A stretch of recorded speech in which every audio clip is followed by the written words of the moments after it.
taking notes. Shalom. Cell phone on silent. I ain't been, you log us in too quick, man. Yeah, we live. You gonna keep on talking? Okay. Shalom, giving all honor and praise to the Most High and His Son, Yahweh Shai. The battle axe of the Most High come to you on the Sabbath class to get edified in the Most High God's name. Name of the class, Day of Simon. I'll butcher. I say we've been saying the Day of Simeon for years. Simon, Simeon, they look the same to me. Hey, like you say, man, we just, I know the Day of Simon is not in Leviticus. We're not in the first 5 books of the law, so, but we do celebrate those things, though, because just like how Esau, they celebrate every victory that they won against us, that they won against other people. Every holiday they can celebrate, they'll celebrate. Hell, they got a holiday every day, ain't it? Grandfather's Day, Children's Day, Swimmer's Day, Mother's Day, Wicked Mother's Day coming up. It's Mother's Day weekend. You hit it on the thing the whole time. But we ain't to celebrate those things though, right? We see the things in the Bible that we could celebrate. So guess what, man? Us as battle axe, we try to celebrate much stuff that the Most High God allow us to celebrate. All right? Come. Let's go to John, chapter 7. I'm gonna read today, Soldier Donovan. Book of John, chapter 7, and we start at verse 14. This is the book of John, chapter 7 and verse 14. Now about the midst of the feast, Read. Yahweh went up into the temple and taught. Read on up. And the Jews marveled, saying, How knoweth this man letters, having never learned? So guess what? They looking at Christ, right? They looking at Christ, and they said that how do he know this Bible? When he goes into letters, he said, how do he know this Bible without never learning, right? Without never being taught. Now, just like think about how Esau look at us. How do we know the understanding of the Bible without never being going to their cemetery school, right? Read on. Verse 15, verse 16. Yahweh answered them and said, What you say, y'all? My doctrine is not mine, but his that sent me. Because guess what? Just like our doctrine, man, it's not ours. It's in the Bible. So whatever we come out with, these literally in the Bible. This is a literal thing in the Bible, right? We ain't got to be going by, eisegete different scriptures and you can't use this part of the Bible. The Old Testament's done away with. No, we're gonna read the volume of the book, right? Read it. Verse 17, if any man do his will, he shall know of the doctrine. Because guess what? It's telling you, if any man keeps the commandments, you will know God's real doctrine. That's right. So that's the reason why we know that we got the true understanding of the Bible. Why? Because guess what? We do the will. We keep the commandments. They don't keep the commandments, so we know that they don't have an understanding of the Most High God's doctrine, right? But read it. Whether it be of God, or whether I speak of myself. Read on. He that speaketh of himself seeketh his own glory. Because guess what? When they got them cemetery schools and all these different theological schools, whatever, they speak of their own glory. They want to narrate how we teach the Bible. Why do you think they come against us so much? They even have our own people to come up against us. Why? Because they want to set the tone, man. And this is what we're gonna go into with the Maccabeans today, right? Read it. But he that seeketh his glory that sent him, the same is true, and no unrighteousness is in him. So when people asking us, do y'all keep all the laws? Yes, there ain't no unrighteousness in us, man. We keep God's laws, statutes, and commandments, man. Guess what? To the best of our ability, guess what? That's what the Lord requires us to do, right? He don't want us to be going willfully to just go sin, because guess what? He wants us to go keep his commandments, man. He expects us to fall, but he expects us to get back up too. Right? That's just like a son, like a father watching his son trying to teach him how to ride a bike, or a mother trying to teach a little, they try to teach our little children how to ride a bike. You don't want your children to fall off the bike and never get back on it again. No, get back on it and keep on going until you get it, right? This is how it's designed, right? Go to 2 Maccabees. Now this is how 2 Maccabees chapter 2. Now this is how the Bible is being this is how the Bible came together, but this is how we teach the Bible too, right? This is how we teach the Bible, right? 2 Maccabees chapter 2, start at verse 23. This is the book of 2 Maccabees, chapter 2 and verse 23. All these things I say, being declared by Jason of Cyrene in 5 books. We will essay to abridge in 1 volume. You would say what? We will essay to abridge in 1 volume. He said we will say to abridge in 1 volume, right? Read. For considering the infinite number and the difficulty which they find that desire to look into the narrations of the stories. So this is going into look up abridging. I want to give brothers and sisters a good understanding what abridging is.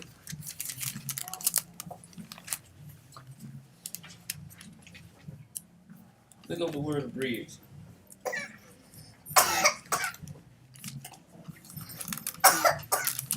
Having been shortened. It says having been shortened. To shorten by omission of words without seeing. Condense is another word. Condense. To reduce. To reduce. That's it on that. So basically, the Bible is written, guess what? And it has to have the strongest points of it. And this is when you teach in class, guess what? Brothers should have the same understanding and the same mindset too. That's if right. You don't, when you say if I want to teach about sin, I'm not going to write every damn precept that say sin on there, right? It don't go that way. You got to make a strong point so you can reach and give, guess what, the people the better understanding of the Bible, right? Right. Brothers, get that? Right. This is how you get an understanding. Go ahead. Also doing what? That's a great point that I is bringing out. Also doing what when brothers make class? Giving examples. Learning from our forefathers in history on the examples that they set with those particular topics, whether it be sin, whether it be lust, whether it be hatred. It's a topic for anything, for marriage, for how sisters conduct themselves, on how brothers conduct themselves, man. Make sure brothers pull those things out. That's right. Oh, y'all precept right quick. Go to John chapter 21 right quick. Verse 25.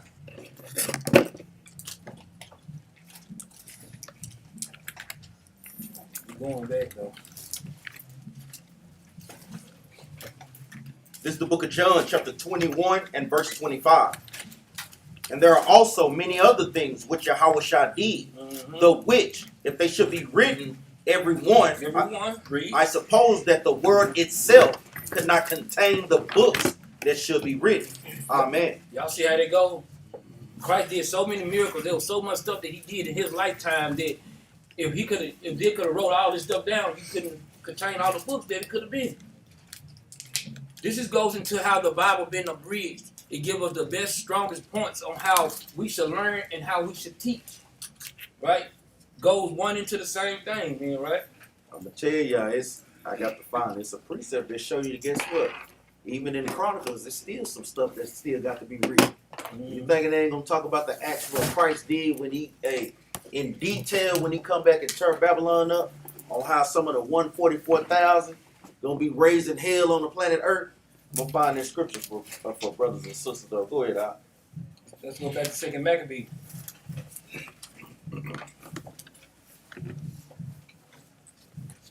Let's go back to read it. This is the book of 2 Maccabees, chapter 2 and verse 25. Verse 24. For considering the infinite number and the difficulty which they find that desire to look into the narrations of the story. Not to cut out, but what is infinity or infinite number? Ongoing. Right. This thing could go on and on forever, like the precept I just brought out. But we can talk about Christ, the Most High, the prophets all day long about every little detail that they did and the work that they put into this thing. That's why I just go into this abridging. And then it says what? The difficulty and the desire of the narration of the story for the variety of matters. Many matters, right? The variety of matters. We gotta be teachers. That's what teachers. That's why it's a big thing that teachers do. We have to be able to break this thing down for the variety of matters and make it make sense. Like we say, bring it up to the day. We always do that, right? You see, I always say, bring it up to the day. Right? Put you in the mindset of today. Because it's a variety of matters that we have to go back and forth on. But that's it. Go ahead, man. And this is like you say, and this right here give us the better understanding of how we should learn. This is how the Bible being written. This is how we learn, man. Brothers need to keep a focal point. This is how you teach. The same way. Right? Go ahead, Verse 25. We have been careful. This is the book of 2 Maccabees, chapter 2, verse 25. We have been careful that they that will read may have delight. So guess what? When you telling a storyline, you got to be careful on how you abridge the Bible. That's why the scriptures tell us. Guess what? When you think you ought to be a teacher, you must need to be taught again. Because sometimes, guess what? When we look out, when we see how people teach it, sometimes, hey, bro, you might not be ready right now because how you abridging the stories. This ain't nothing, no shots, no nothing. This is how we got to make sure we stay on point. That's right. Right? And perfecting our craft. That's right. We don't allow. And they that are desirous to commit to memory might have ease. We don't. And that all into whose hands it comes might have profit. Because this is the reason why abridging the story. Guess what? Abridging the Bible to us brothers and sisters. Guess what? We got to make sure. Guess what? Even if the sister's trying to explain something to somebody, and y'all trying to beat them back to the marriage, trying to invite them in or whatever, you want to make sure you give them the strongest parts that you can give them. You don't give no, you don't just give them a brother or sister dealing in homosexuality, and you start talking about some fringes. No, help them out to give them the strongest parts of what you can give them to try to help beat them back to the marriage. Right? We get a precept real quick. Go ahead, I'm gonna have back in chapter 2, verse 1. So it said, and to make it ease, man, the memory might have ease. We gotta simplify this thing for our people, man. We always say that we gotta come out there and teach. People don't know nothing about the Bible, man. Those same people that say I read the Bible front and back don't know don't even know what version of the Bible they got. What version is it? I don't know. It's the Bible, right? They don't know. We gotta make this thing as easy and simple as we possibly can. Read this, Habakkuk 2 and 1. This is the book of Habakkuk, chapter 2 and verse 1. I will stand upon my watch and set me upon the tower. I will watch to see what he will say unto me, and what I shall answer when I am reproved. And this is Habakkuk saying he's a watchman. We know the watchman. We are the watchmen, right? We are those teachers. We say, I'm going to wait and see what I've given so that I can bring it to him. Basically saying the same thing, right? Read on. Verse 2, and the Lord answered me and said, write the vision. And do what? And make it plain upon tables. That's a part of abridging, man. Simplifying it for our people to understand, right? That's where a great teacher comes into play. He simplifies it out of the Bible. We break down the weightier matters, right?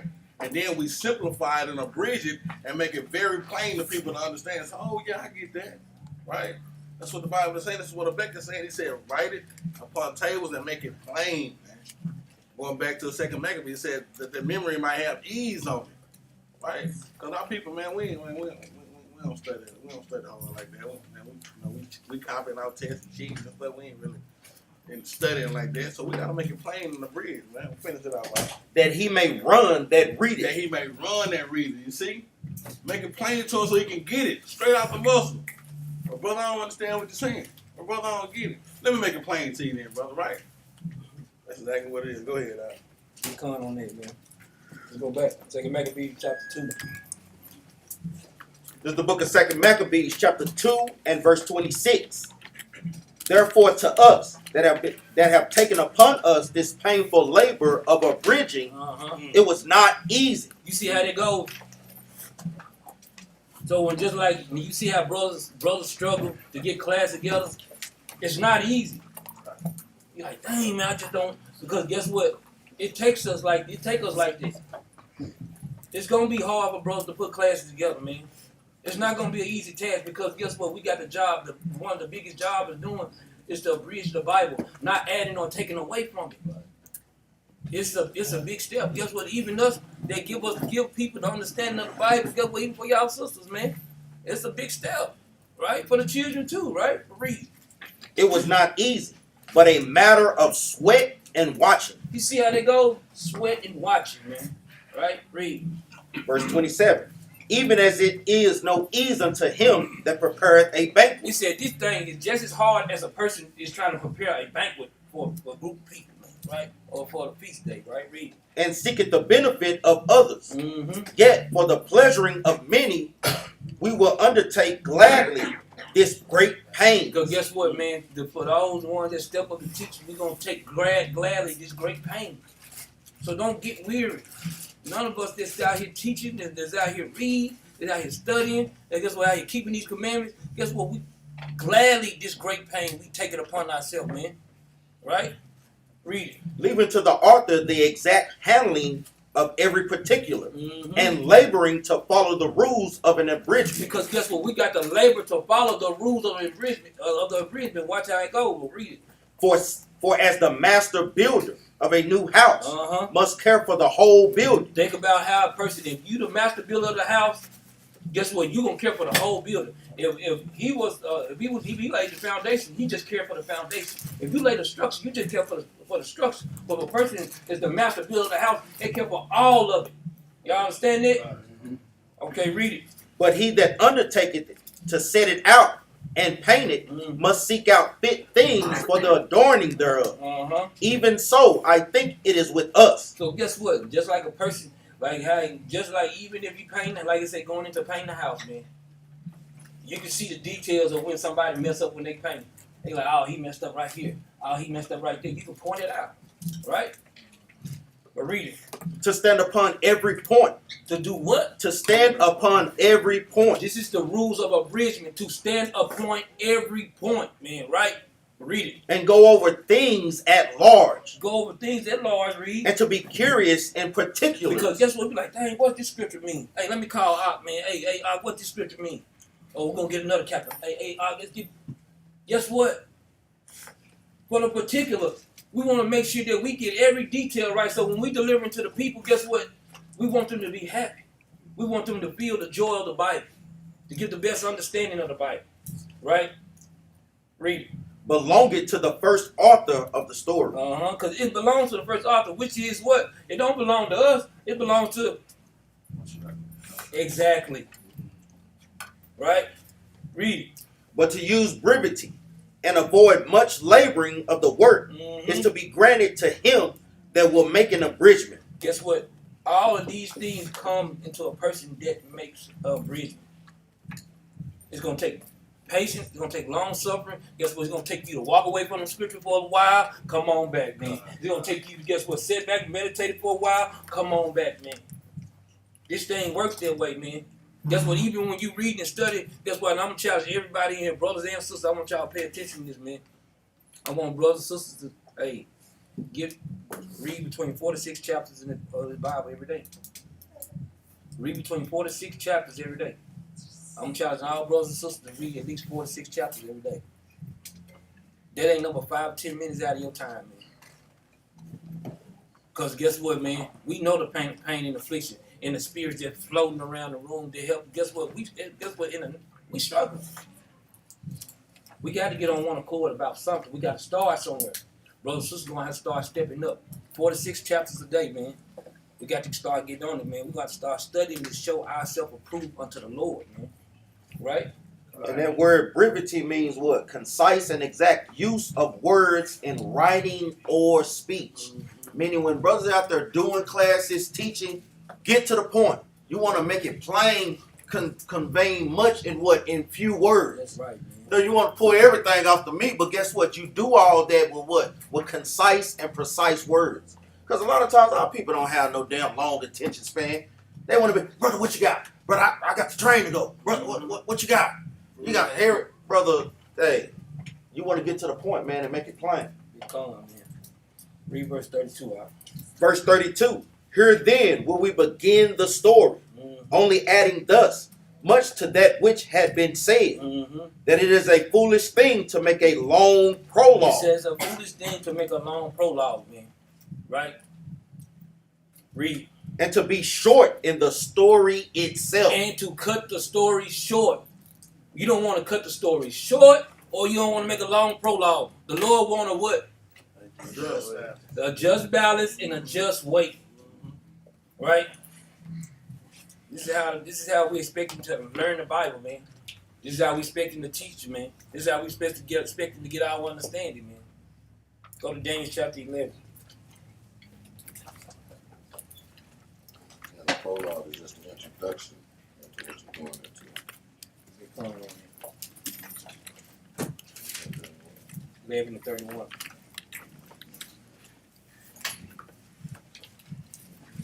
This is the book of Daniel, chapter 11 and verse 31. An arm shall stand on his part, and they shall pollute the sanctuary of strength, and shall take away the daily sacrifice. Take away the daily sacrifice, read. And they shall place the abomination that make it desolation. Precept. First Maccabees chapter 1, verse 54.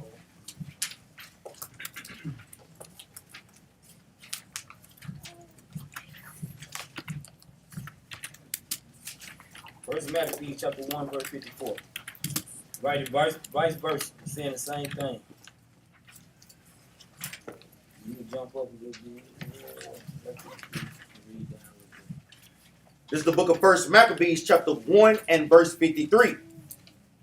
And drove the Israelites into secret places, even whatsoever they could flee for succor. Now the 15th day of the month Caslu, in the 145th year, they set up the abomination of desolation upon the altar, and builded idols. Altars throughout the cities of Judah on every side. Goes into the same thing, man. Going into the same thing. That's why we know not just 66 books is the Bible, but the Maccabeans, the Ezra, Tobit, all these things was canon. Why? Because guess what? You know, that's how Esau played. But we know the Bible is read what? Precept upon precept to get what? The better understanding thereof, right? We want to make sure that we precept things out. We want to make sure that we stay, guess what? Also, don't forget the Apocrypha, because it's in there. That's why we got the Feast of Dedication in there. We got Day of Simon in there. Guess what? We got the Sirach. That's a Proverbs on steroid. Right? We also got Wisdom of Solomon. Man, there's a lot of great books in there, right? Let's go. Let me get another precept. Let's go to the book of Daniel 9 and 27. That's another precept. Going into the abomination of desolation. Ehud, what's the abomination of desolation? I think that's when we went in there and just defiled our temple and broke Who down did? everything. Who? The Edomites, or I want to say either the Greeks or the Romans. Which one? The Greeks. Yeah. They tore down our stuff. They put all types of swine on our altars. And we went in there, we lamented, ripped our clothes off. All Real praise. upset, cried out to the Lord. Brothers and sisters got to know that history. This is the book of Daniel, chapter 9, verse 27. And he shall confirm the covenant with many for 1 week. And in the midst of the week, he shall cause the sacrifice and the oblation to cease. And for the overspreading of abominations, he shall make it desolate, even unto the consumption. And that determined shall be poured upon the desolate. So this is just going into the history, like how we brought out many months ago, going into the 70 weeks, on how it was basically leading up to what? To the Greek captivity, with them doing what? Destroying the temple. Going into what the history Captain Maccabees is going into now. Go ahead, Doc. Let's go to First Maccabees chapter 1, verse 41. I did. Yeah. Why? Go to First Maccabees chapter 1, verse 41. We're finna go into a little history about the Maccabeans, man. Gonna be a little reading today. We'll get through it though. This is the book of First Maccabees, chapter 1 and verse 41. Moreover, King Antiochus wrote to his whole kingdom that all should be one people. Guess what? This is the same thing that happened in America. One nation under God, huh? We want us to be all one people, man, right? Read it. And everyone should leave his laws. So all the heathen agreed to the commandment of the king. Guess what? All the heathen agreed to it. Read. Yea, many also of the Israelites. It said many. It didn't say all of them. Many of us did consent to their way. That's why you think you see people celebrate birthdays and holidays and Christmas. Guess what? You see all kind of wickedness in the land, man, right? Read it. Yea, many also of the Israelites consented to his religion Uh-huh. and sacrificed unto idols And they sacrifice unto idols, read. and profaned the Sabbath. Guess what? And there's a lot of people profaning the Sabbath right now. Right now. That's right. We just bring it up into today. There's a lot of people profaning the Sabbath day. Right? Read.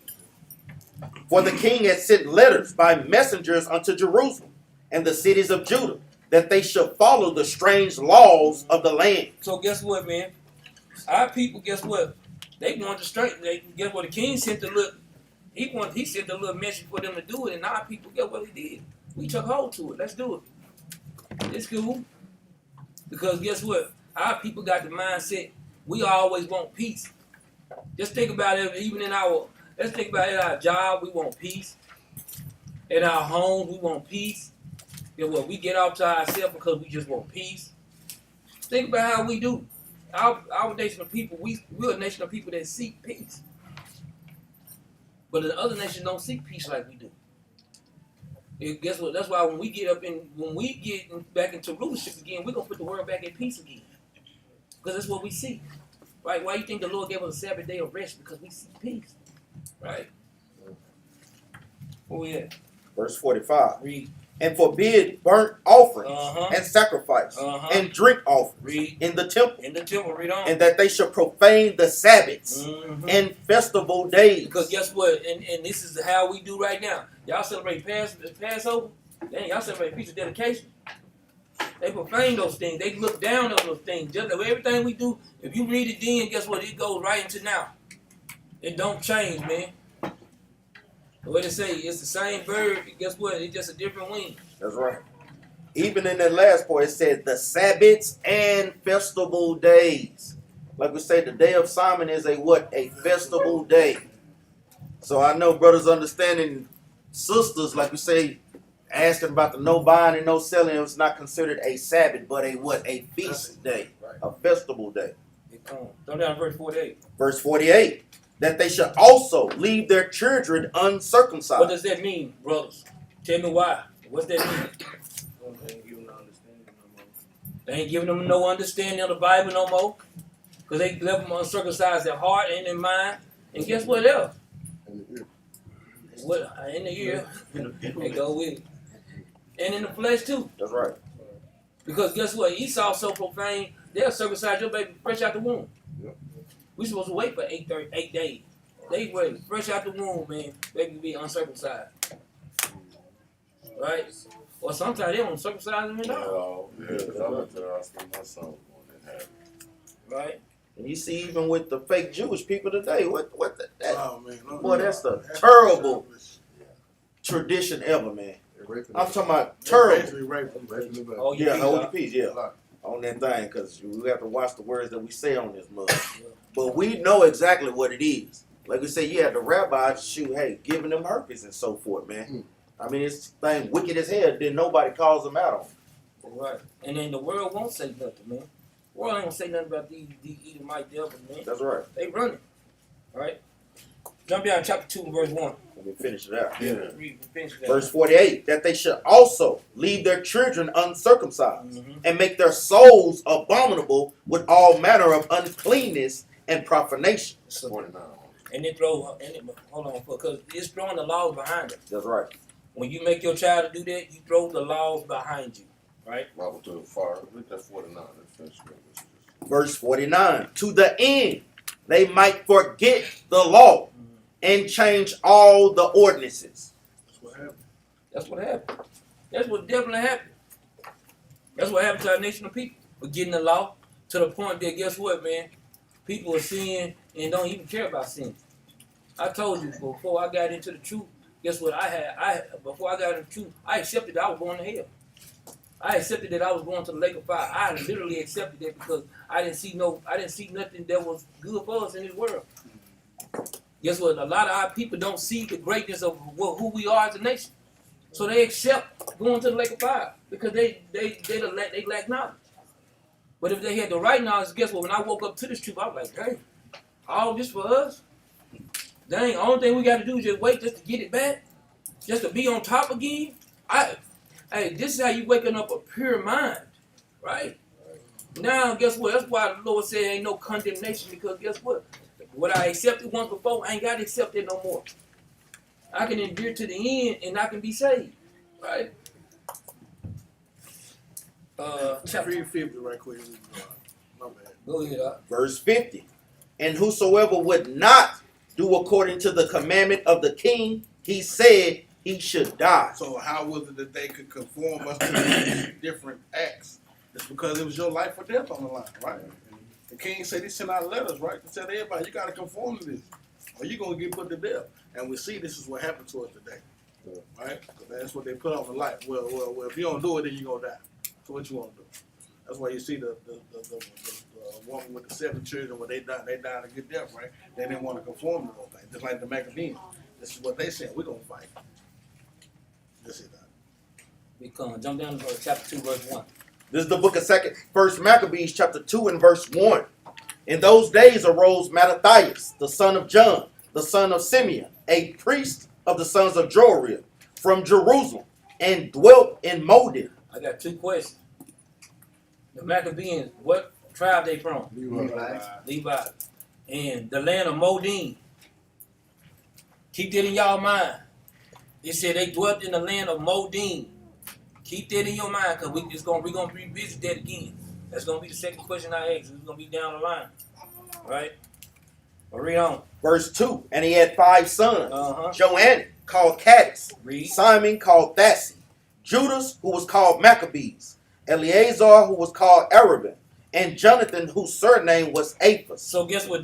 So the Maccabean brother, Mattathias, had 5 sons, and those were the Maccabean brothers. And we know throughout history, guess what? The Maccabees is what you can try to refute apocryphal, but guess what? You can't. Guess what? You can try that all you want to, but this is history. That's right. That's right. They can't take this is history. You can try to erase it all you want to. Guess what? You can Google Maccabean revolt and they'll pop up on your phone. Right? Okay, jump down verse 45. Now this goes into how Mattathias, guess what? We're gonna read down how Mattathias gave his son charge out when he was about to die, but we're gonna read what Mattathias' job too, right? Watch this. This is the book of First Maccabees, chapter 2 and verse 45.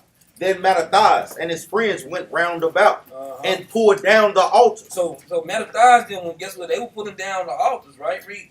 And what children soever they found within the coast of Israel, uncircumcised, those they circumcised valiantly. Y'all see how they go, man? They was trying to not teach our children. Get what Mattathias was doing. No, we're going to teach them. Right?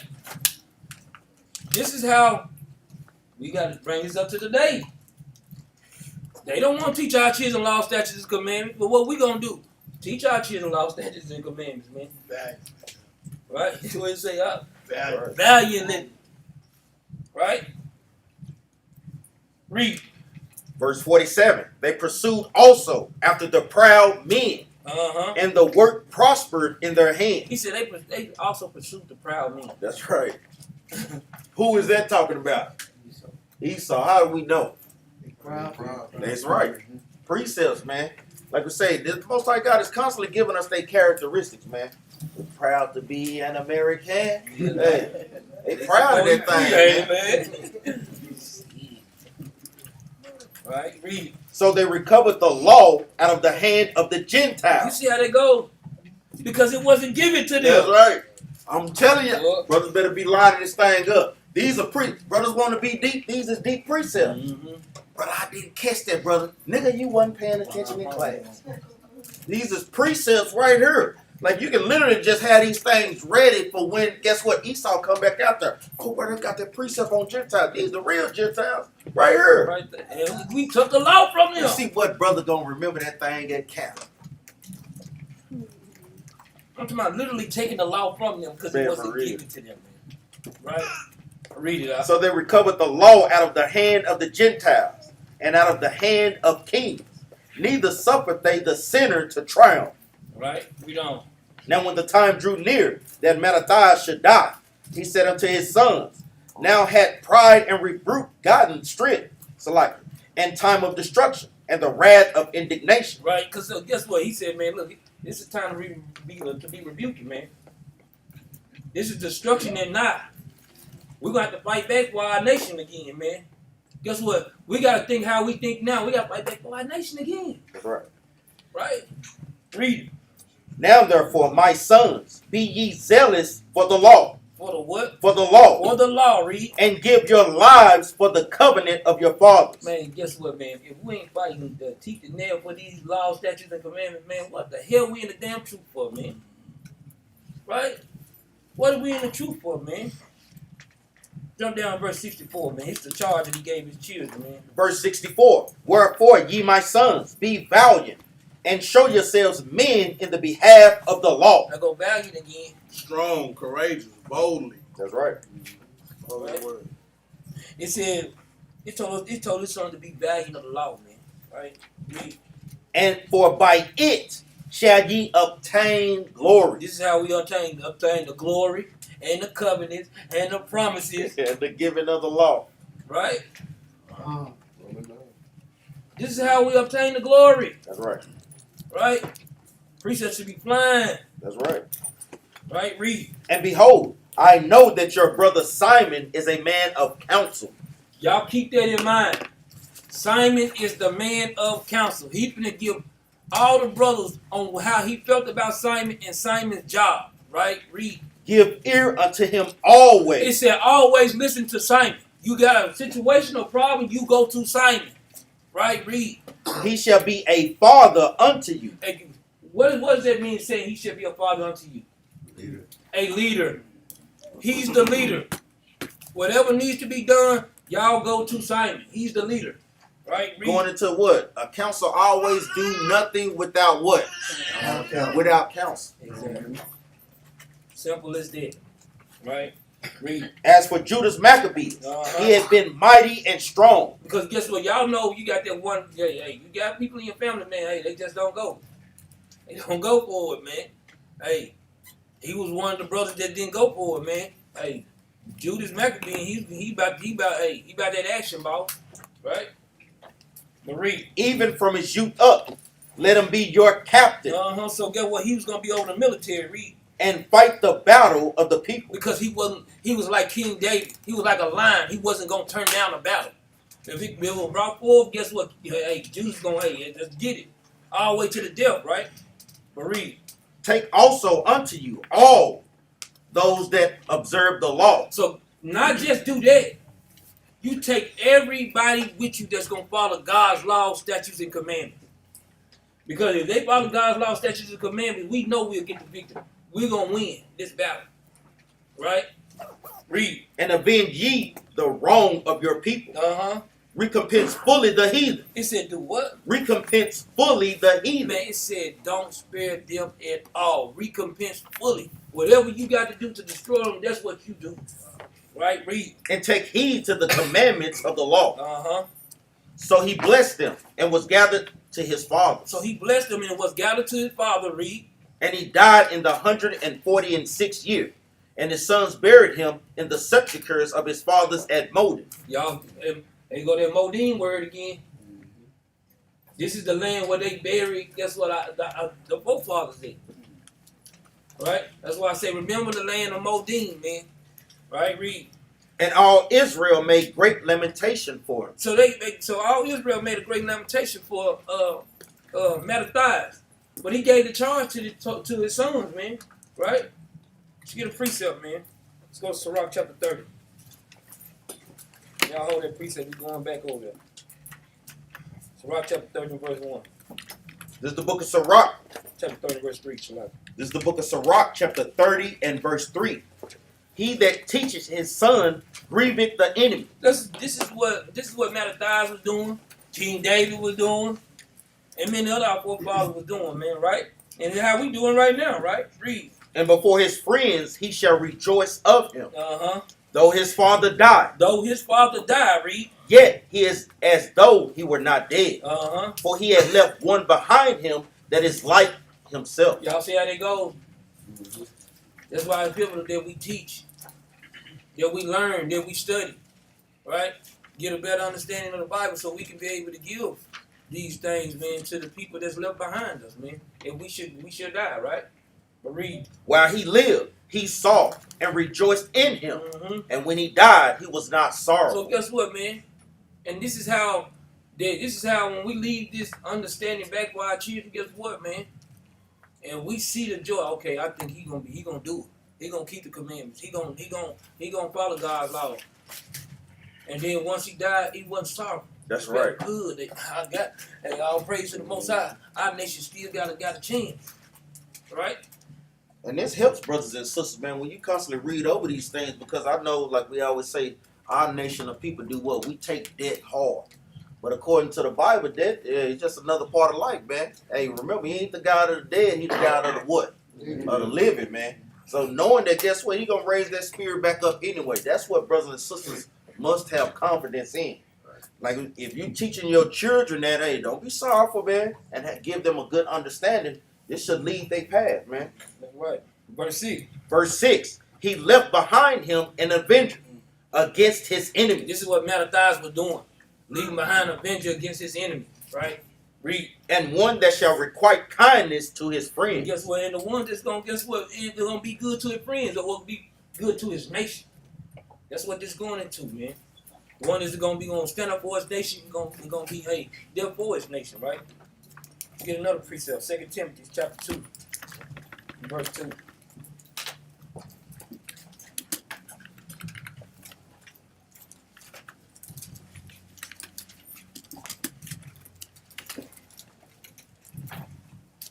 Get there, I'll read.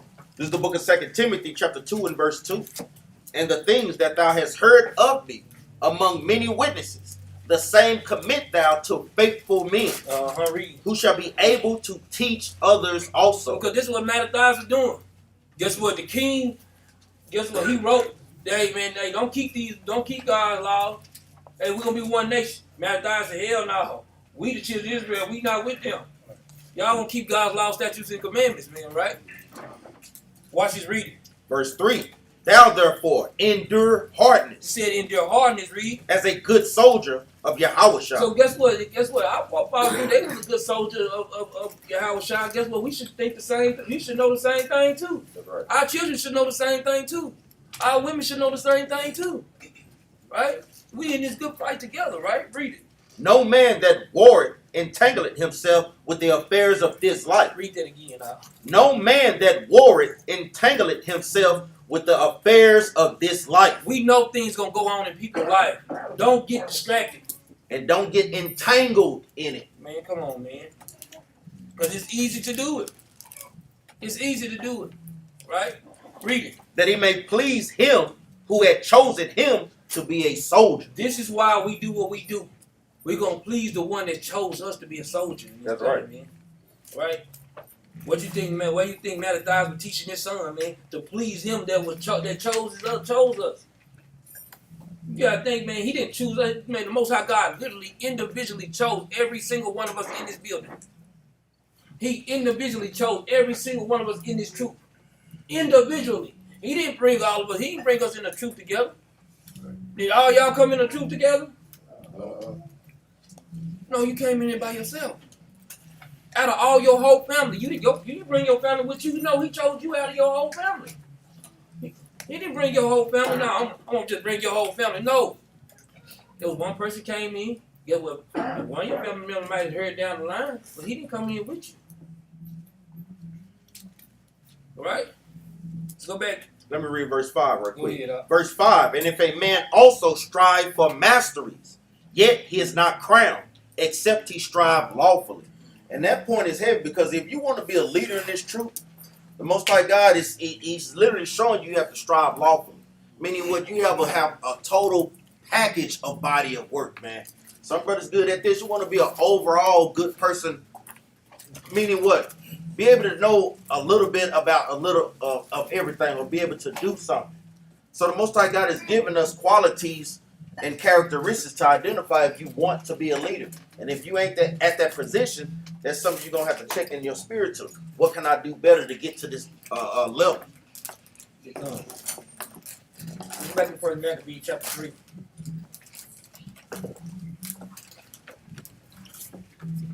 Start at verse 1. This is the book of 1 Maccabees chapter 3 and verse 1.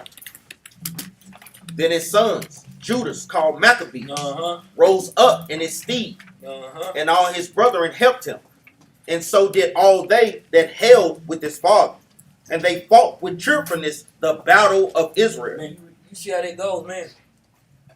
I want his brothers and sisters seeing this. Read that last part again. And they fought with cheerfulness for the battle of Israel. When we go through whatever we got to go through, we got to fight this battle with cheerfulness for our nation, man. What precept is that, Brother Ezekiel? Oh, man, caught him slipping. You know, I be catching brothers slipping. Well, what precept is that, Rasclop? All praise, man. Take it cheerfully, man. Who is that? Sirach chapter 2, verse 4. Read verse 3, y'all. Verse 3. So he gat his people great honor, and put on a breastplate as a giant, and girt his warlike harness about him. And he made battles, protecting the host with his sword. So guess what, man? Judas Maccabees didn't play the game, man. That's right. He was protecting his nation with the sword, man. That means, guess what? Anybody came against us, man, they gonna have to come see him. That's why his father chose Maccabees, Judas Maccabees. Guess what? Hey, I need you to be you gonna take over the battle. I see it in you, right? You ain't gonna turn down no battle. You a lion. I know you are, right? Jump down to verse 10. Verse 10. Then Apollonius, that's one of the generals. That was a general, right? Apollonius. Read. Gathered the Gentiles together and a great host out of Samaria to fight against Israel. They wanted to fight against Israel, right? Watch this. This is more on it. Jump down to verse 13. Verse 13. Now when Saron, a prince of the army of Syria, he was another general, right? Heard say that Judas had gathered unto him a multitude and company of the faithful to go out with him to war. So guess what, man? The two generals, they wanted to come out because they heard how Maccabees was, how Judas was taking care of business. So guess what? They wanted to fight against Judas, man. They like, okay then. So Apollonius and Saron, both of them wanted to fight against Judas, right? Jump down to verse 19. Verse 19. For the victory of the battle standeth not in the multitude of an host, but strength cometh from heaven. But strength coming from heaven, read. They come against us in much pride and iniquity to destroy us, and our wives and children to spoil us. So guess what? This is what Judas' understanding was. If they take over us, they can not just take over. When they take over the men, they can take over our women and our children. We the front line, man. That's right. Guess what, man? And we not thinking about protection of our nation and even for our own household. What the hell we fighting for, brother? Because guess what? She got a job to do. The women always got a job to do. But guess what? Us men, that's what our job to do. Is to protect. Is to teach. To give understanding. This is what our job to do. Not to be roaring like a lion. Is to be, guess what? Give understanding. That's right. Our understanding come from the Bible, man. Right? Well, read it up. Verse 21. But we fight for our lives and our laws. Read that again, huh? But we fight for our lives and our laws. This is what we fight for, man. For our own lives, and we fight for our laws. These other nations not gonna fight for our laws, man. That's right. They not gonna, and our people, guess what? They got our people so thin, and some of our people not gonna fight for our laws either. They don't care. Why you think the Lord said 2/3 of our people gonna perish? Because they don't care about God's law. They care about one nation under God. Right? America's a melting pot, man. They care about it, right? Verse 22 out. Verse 22. Wherefore the Lord himself will overthrow them before our face. Guess what, man? The Lord said, I'm going to overthrow them, man. Don't worry about it. I'm going to overthrow them before y'all face, man. Read. And as for you, be ye not afraid of them. So guess what? Us, don't be afraid. We gonna go through things. It's gonna be challenging a little bit, y'all. Y'all gonna see some stuff that y'all don't really want to see. Things gonna happen all about y'all, man. It's gonna be good though. Don't worry about it. They gonna come up against us. It's good. You gonna go through things in your lifetime. It's good. Guess what? The Lord said, don't be afraid. Fight the battle cheerfully. I got you. Because guess what? That's why the Lord said, better is the end of things. How many people done went through some stuff in their lifetime? Then at the end of that stuff, you done forgot all the stuff that you done went through. Come on, man. And a perfect example, Most High God always compared that to what? To a sister that's having a baby. You know, you have pains and contractions, but at the end, you see that baby, you know, hey, it's a joyful thing. Be kind on that, man. All right? Jump down to verse 26. Verse 26, in so much as his fame came unto the king, and all nations talked of the battles of Judas. Because he just kicked some butt, man. He whooped both of the king. He whooped Apollonius and he whooped Saron. Right? Read. Now when King Antiochus heard these things, he was full of indignation. Wherefore he sent and gathered together all the forces of his realm. So guess what? Now he trying to call all the nations together because hey, this dude Judas, he something else. This dude really can fight. Hey man, we might have to join together to kick his butt, right? But you gotta think. He think he fighting against Judas. No. What did the Lord say? Y'all, you read verse 22. Verse 22. Wherefore the Lord himself. No, Judas. Wherefore the Lord himself. No, the Lord himself. He thinking they're going to fight against Judas. No, he said the Lord himself. They were thinking they were fighting against us. No, they fighting against our God. Our God is the one that fight. Right? Read. Verse 27 from the top. Now when King Antiochus heard these things, he was full of indignation. Wherefore he sent and gathered together all the forces of his realm, even a very strong army. Read. He opened also his treasure, and gave his soldiers pay for a year, commanding them to be ready whatsoever he should need them. So guess what, man? He's stacking the deck up against Judas, man. Like, he was ready. Hey, he's ready to get down on us, man. Right? You got to think on how we just, like I said, we just kind of touching on some history a little bit, man. Right? So, through, like you say, Maccabees, he was fighting. This is this is like you say, going towards the when it leads up to what? Nicanor. Right? Brothers and sisters should know the understanding about Nicanor, right? We just came up out of it. That's right.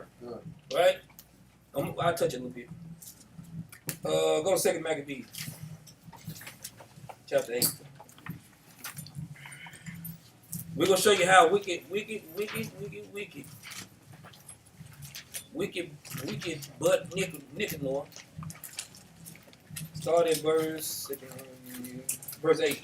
This is the book of 2 Maccabees, chapter 8 and verse 8. Now keep in mind, these battles, guess what? Some of these mugs was like a year apart, day apart, weeks apart, months apart. All these, guess what? All these goes into, like you say, it could be for the next day. Some of these battles be years on end, right? But like you said, we leading up to the destruction of Nicanor. We're gonna go past it over read.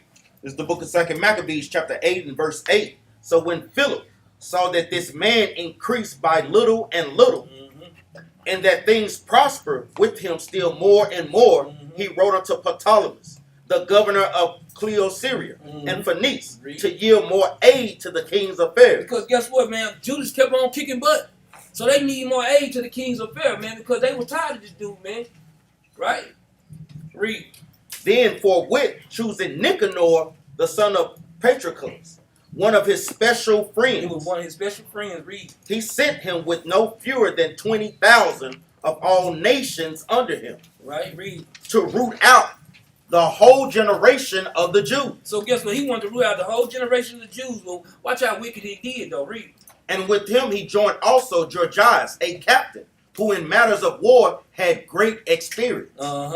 So Nicanor undertook to make so much money of the captive Jews, as should defray the tribute of 2,000 talents, which the king was to pay to the Romans. So guess what? The king had to pay this to the Romans, right? Right? Watch this. Watch verse 11. Verse 11. Wherefore immediately he sent to the cities upon the sea coast, Upon the sea coast right now, he putting them on ships, right? Read. proclaiming a sale of the captive Jews. Y'all see how they go, man? So Nicanor was a what? Slavery. A slave or a slave trader Slave of trader Jews. of the Jews, right?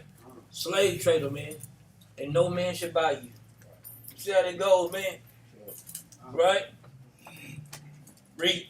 Proclaiming a sale of the captive Jews, and promising that they should have 80 bodies for 1 talent. He said he can give 80 body for 1 talent, man. 1 talent is a talent, man. Read on.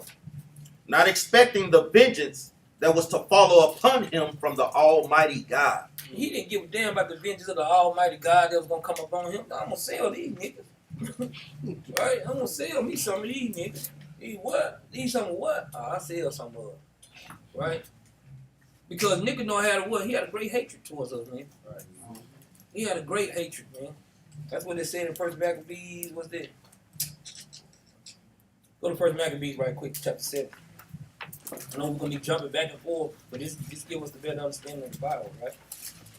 First Maccabees chapter 7, start at verse 1. This is the book of First Maccabees, chapter 7 and verse 1. In the 150th year, Demetrius, the son of Seleucus, departed from Rome, and came up with a few men unto a city of the sea coast. Thanks, Al.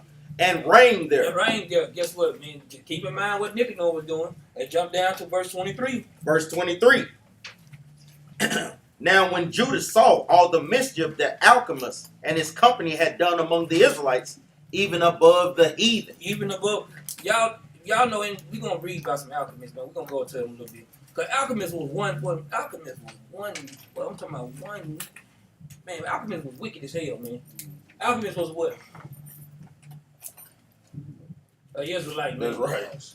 He was our own people, man. He would be considered your Jesse Petersons, your goddamn Kevin, what's his name? Jason Whitlock, Candace, what's it? Owens. Like we say, some of those brothers, they may say good things and give out good points, but they do it to the detriment of their nation and to look good in front of white people. That's the whole point. They really don't mean nothing good by it. Right? Don't mean nothing good by it, man. Let's keep reading now. Verse 24. He went out into all the coast of Judea round about, and took vengeance on them that had revolted from him, so that they durst not no more go forth into the country. On the other side, when Alchemist saw that Judas and his company had gotten the upper hand, he knew that he was not able to abide their force. Read on. He went again to the king and said all the worst of them that he could. So get what, man? He talked so bad about it, man. Talked so bad about Judas, man. Because they were tired of him, man. This dude was winning everything, man. Like, man, hey, all he do is win, no matter what, huh? Well, this probably was Stephen regenerated here on Django here. Man, what that nigga doing on that name? Right? Read it, verse 26. Verse 26. Then the king sent Nicanor, one of his honorable princes, a man that bare deadly hate unto Israel. Man, see, Nicanor bared a deadly hate unto Israel. Well, I'm talking about he wanted to see us die. But, dang, Alchemist, you standing right there. You know you Israel too, right? That's right.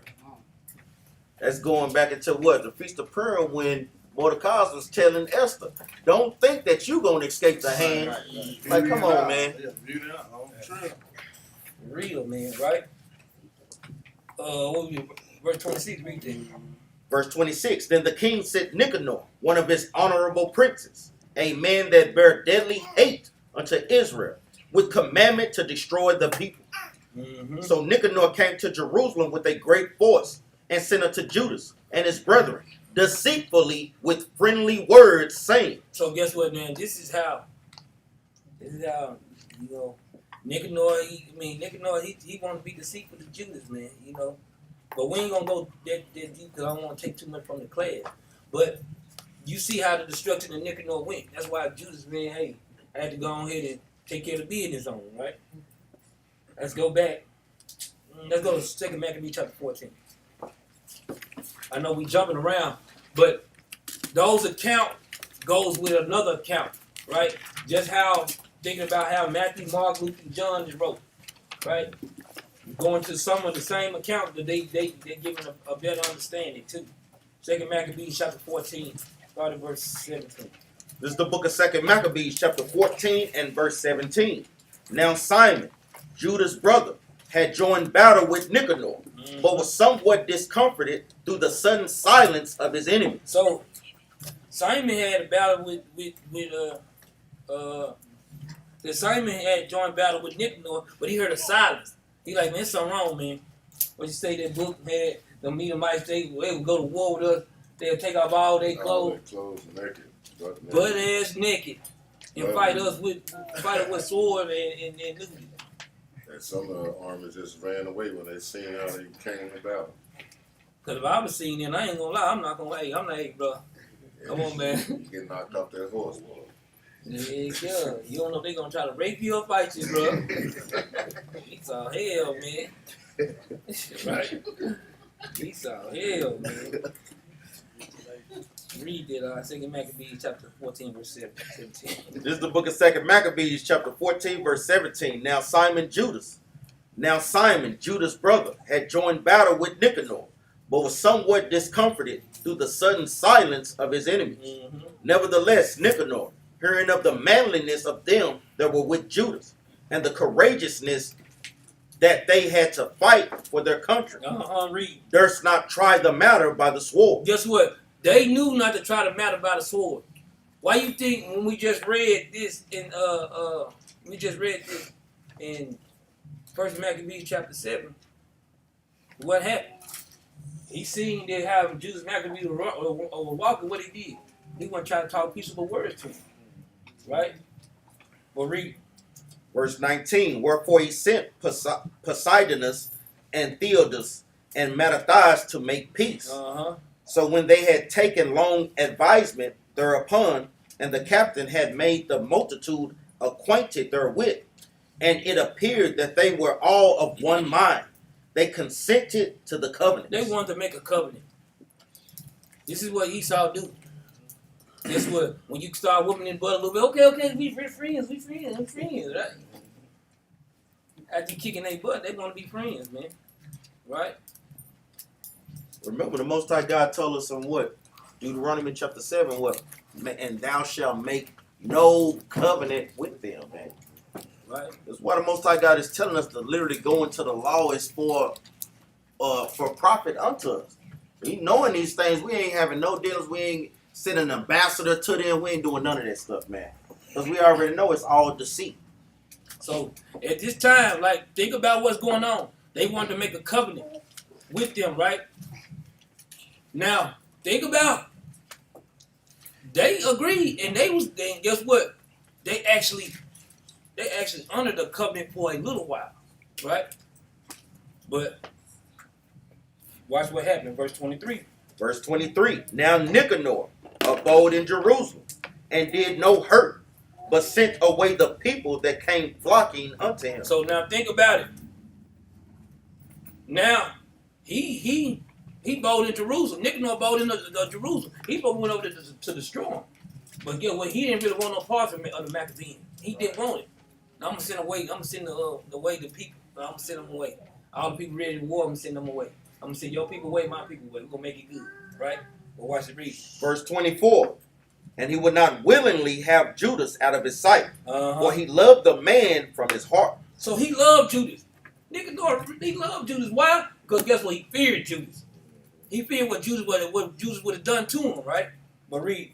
He prayed him also to take a wife. So guess what? You know how the other nations wants to do. Guess what, man? You know what? You so good to me. You can have one of my women too, man. One of my daughters. Come on, man. All the things that our Bible tell us not to do, they want to do it. They want to do it. And guess what? We'll take hold to those things, right? These are peaceful words that they saying. But later on in the class, we're gonna find out why did they do that, right? Read. He prayed him also to take a wife and to beget children. Mm-hmm. So he married, was quiet, and took part of this life. So guess what, man? He gave in. Okay, then I take him. You know, y'all doing it like that. Let's do it. Right? Read. But Alchemist, perceiving the love that was betwixt them, and considering the covenants that were made, came to Demetrius and told him that Nicanor was not well affected toward the state, for that he had ordained Judas, a traitor to his realm, to be the king's successor. So guess what, man? He said, man, he went in there and told the king. This is wicked ass Alchemist went over and told the king, like, you know what? Man, you sent Nicanor over there to fight to avenge our state of our people. Man, he over there helping them. Like he ain't one of them. This is wicked ass Alchemist, man. This is how he thinking, man. He ain't thinking about the state of our people. He thinking about his damn self, man. Why? Because not just that, because he wanted rank. That's right. Alchemist wanted this stuff so bad that he wanted rank. And it still follows today. Let's get that, let me get the precept right quick. Yeah. John chapter 11. John chapter 11 and verse 47. This is the book of John chapter 11 and 47. Then gathered the chief priests and the Pharisees a council and said, what do we? For this man doeth many miracles. If we let him thus alone, all men will believe on him, and the Romans shall come and take away both our place and nation. So we see what Alchemist was doing, because he knew if he made a covenant with them, that they would give him what? Power and a place. So guess what? Be they step and fetch it. You know, hey, how we would call today a house Negro. He would get little benefits for doing that. And a lot of times, guess what? That's what our people do today. They're up under the guise of the so-called white man because they get money, fame, and power. You know, to rule over their own people. It's wicked as hell. They're going to pay for that. And it's like when they show those little skits now where they have, I'm the token Negro. Mm-hmm. You know, where they want to be the token. So the two Negroes fighting each other to be the best Negro for the white man. So that's exactly what he trying to do. Go to Lamentation 4:17. Street precept brothers should know this. This is the book of Lamentations, chapter 4 and verse 17. As for us, our eyes have yet failed for our vain help. In our watching, we have watched for a nation that could not save us. Because the Alchemist thinking in his mind that nation, guess what, man, they can save them. He thinking that Esau can literally save them from our God, man. Right? Read. They hunt our steps, that we cannot go in our streets. Mm-hmm. Our end is near. Our days are fulfilled, for our end is come. Read on. Our persecutors are swifter than the eagles of the heaven. Read. They pursued us upon the mountains. They laid wait for us in the wilderness. This is how they do. Right? Read. The breath of our nostrils, the anointed of the Lord, was taken in their pits. Read. Of whom we said, under his shadow, we shall live among the heathen. This is what Alchemist's mindset is at. Alchemist really want to live up under the shadows of the heathens, man. He don't want to be up under the owl of God's law, statutes, commandments. He want to live up under the shadows of the heathens, man. It's another precept, man. Jeremiah chapter 2, verse 11.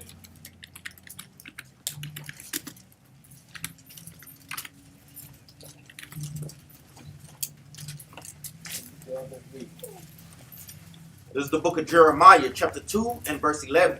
Hath a nation changed their gods, which are yet no gods? But my people have changed their glory for that which does not profit. Because this is what he doing. He changed his glory for that which is not profit. And also, guess what? You got to think about how the children of Israel, guess what? At this time, some of them consented to their laws. And they were following those laws, right? Some of them was, right? Let's go back, man. 2 Maccabees chapter 14. 2 Maccabees chapter 14. Jump down to verse 30, though. This is the book of 2 Maccabees, chapter 14 and verse 30. Notwithstanding, when Maccabees saw that Nicanor began to be churlish unto him, and that he entreated him more roughly. So guess what? You got to think. He was just, they were just good just a week ago. Now all of a sudden, now he treating Maccabees bad. He treating Judas bad, right? He treating him bad. He want to talk to him bad now. You got to think. in between him treating Judas bad, what happened? Alchemist went and told the king. So the king went and got on Nicanor, but now he want to talk to Judas bad now. What did he say? He loved Judas. Now all of a sudden the love done left. Right? Going into what? Never trust thine enemies. For like as iron rusted, meaning it takes a period of time for them to show their true nation. That's right. You know, it takes some time. You know, when Becky want to get you the coffee, she probably spit a loogie in that thing. You know, hey, it takes some time, man. But our people love it. Take some time to literally show their true nature. But eventually they will show that thing. What the Most High God is telling you, hey, don't trust them. Use wisdom when you at the jobs and out in public. Right? And he loved them, and that's all it took for somebody to come say one thing. Mm-hmm. Now he don't love them no more. Love gone. Mm-hmm. That's sad, man. That's why we can't trust them, man. That's right. That's what they tell you all the time. But I love you. No, you don't. They do When say they tell me that, man, let me see. Let me get your wallet. Let me see your wallet. Well, that's why they said the friend is born in adversity. That's right. When they get gangster, that's when you gonna really go see what's going on. Read it up. Verse 30.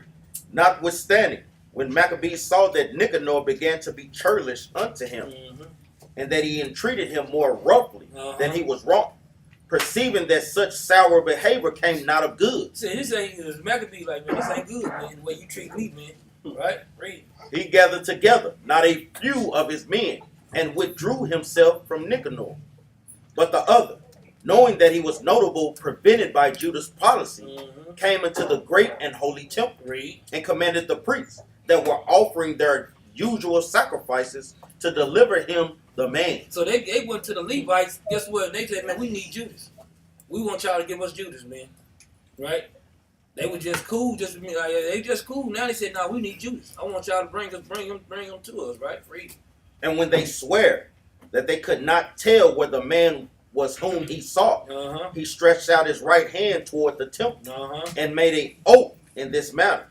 If you would not deliver me Judas as a prisoner, I will lay this temple of God even with the ground. So he gonna lay it even with the ground, man. What that mean? He's gonna destroy the temple, man. Why? And so y'all gotta keep in mindset, man. Right? Y'all gotta keep in mindset. Yeah, they wanted to every time that they took over us, what was their main object to do? Destroy our temple. Now what temple they trying to destroy now? Our body, our mind. Right? If you can destroy destroy a nation mindset, you can destroy a nation. You ain't got to see no physical building to fall. We can destroy this physical building in yourself. We got y'all, man. But where do the issues come from? That's right. Proverbs 4:23. Right, quick.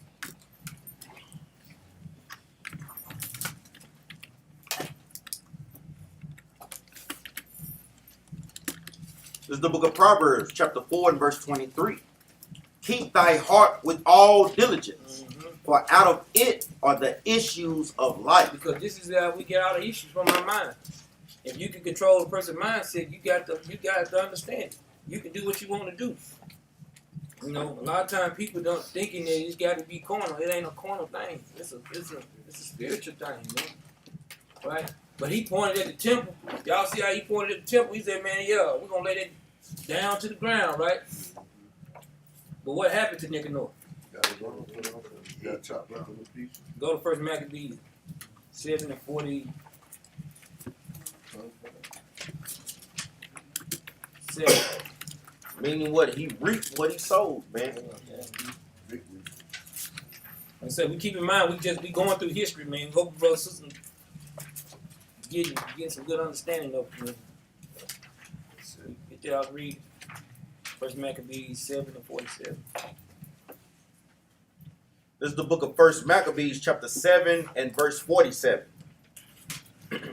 Afterwards, they took the spoils and the prey and smote off Nicanor's head and his right hand, which he stretched out so proudly, and brought them away and hanged them up toward Jerusalem. So this is what he did. He pointed toward Nicanor, pointed toward the temple. He said, "Man, we're gonna destroy it." So you know what? They cut off his right hand, man. Cut off his head and everything.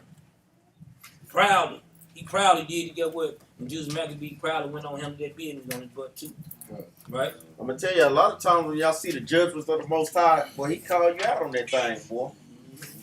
Brothers thinking they want to be deep, boy, the Most High God put them in a deep state of delusion. You saying all different type of big words, nigga, you don't even understand. And people just be looking at you like you're a fool. Even just like with Maccabees, or just like with Nicanor. He's saying, he boasting, the Most High God required that thing of him, man. Recompense fully the heathen. Let's go to 1 Maccabees chapter 13 and verse 1. Brother sister has some good highlights on that Maccabees day. It's the book of 1 Maccabees chapter 13 and verse 1. Now when Simon heard that Tryphon had gathered together a great host to invade the land of Judea and destroy it, and saw that the people were in great trembling and fear, he went up to Jerusalem and gathered the people together. So now, you got to think. Wicked Tryphon, they study sending general after general. But guess what? Why they sending general after general? What's happening? They get knocked out, but what else happened? They get depleted. They run out of people. This is what else happened. Read on up. Verse 3, and gave them exhortation, saying, Ye yourselves know what great things I and my brethren and my father's house have done for the laws and the sanctuary, the battles also and troubles which we have seen, by reason whereof all my brethren are slain for Israel's sake. So what's going on right here? Give us some understanding. Who said that? Who said it? Say what? Say it again, brother, right? Well, he's scared now. Pull that thing back. It didn't sound right. Say what you said, huh? I said sacrifice. No. Read that again. So see Verse 3, and gave them exhortation. Now, we just got been reading about all the battle. We just got been reading about the battle of Judas. Now, coming to mind, Simon is going to be exhorted, right? Read that. Pay attention. Verse 3, and gave them exhortation, saying, Ye yourselves know what great things I and my brethren and my father's house have done for the laws and the sanctuary, the battles also and troubles which ye have seen, by reason whereof all my brethren are slain for Israel's sake. Did y'all catch it? What it say? It's basically Like a pep talk. he giving One them at a a time. pep talk, but he going through the scriptures, probably giving accounts of our forefathers in the past. He said no. He's talking about his father's That's house. right. He said, my brethren are slain. That's right. You got to think his brethren got killed. Let's go to 1 Maccabees Let chapter me read verse 4 again. By reason whereof all my brethren are slain for Israel's sake, and I am left alone. That's the point. And I am left alone. That's the point. I am left alone. Right? Let's go to it. Brothers got to carefully read. Even Captain Maccabees always say, because a lot of times it's answering brothers' questions. Even like Captain Jeremiah just said, and I am left alone. Because I know your thought, Barakai, you're talking about the nation of Israel, but he's being specific That's right. right there, That's right. based upon that last point. Watch this. Go to 1 Maccabees chapter 6.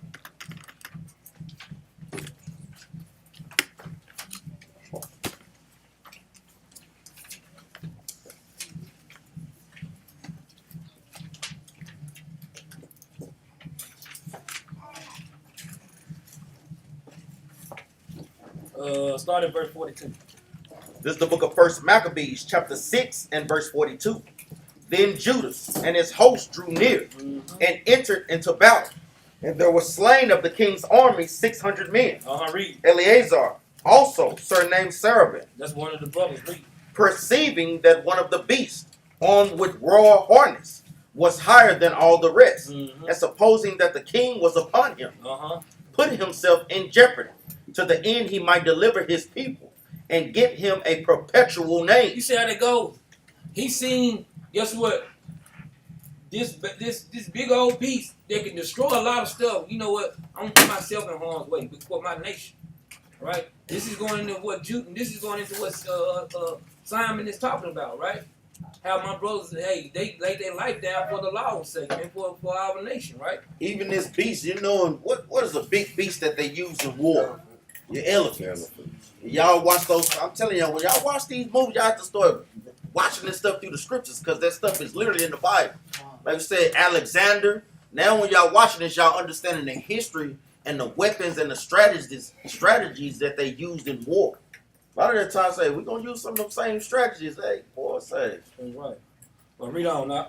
Verse 44. Mm-hmm. Put himself in jeopardy to the end he might deliver his people and get him a perpetual name. Mm-hmm. Wherefore he ran upon him courageously through the midst of the battle, Mm-hmm. slain on the right hand and on the left. Get what? He was killing so many people. Watch what he did. He said, I was slain on the right hand and on the left. Read.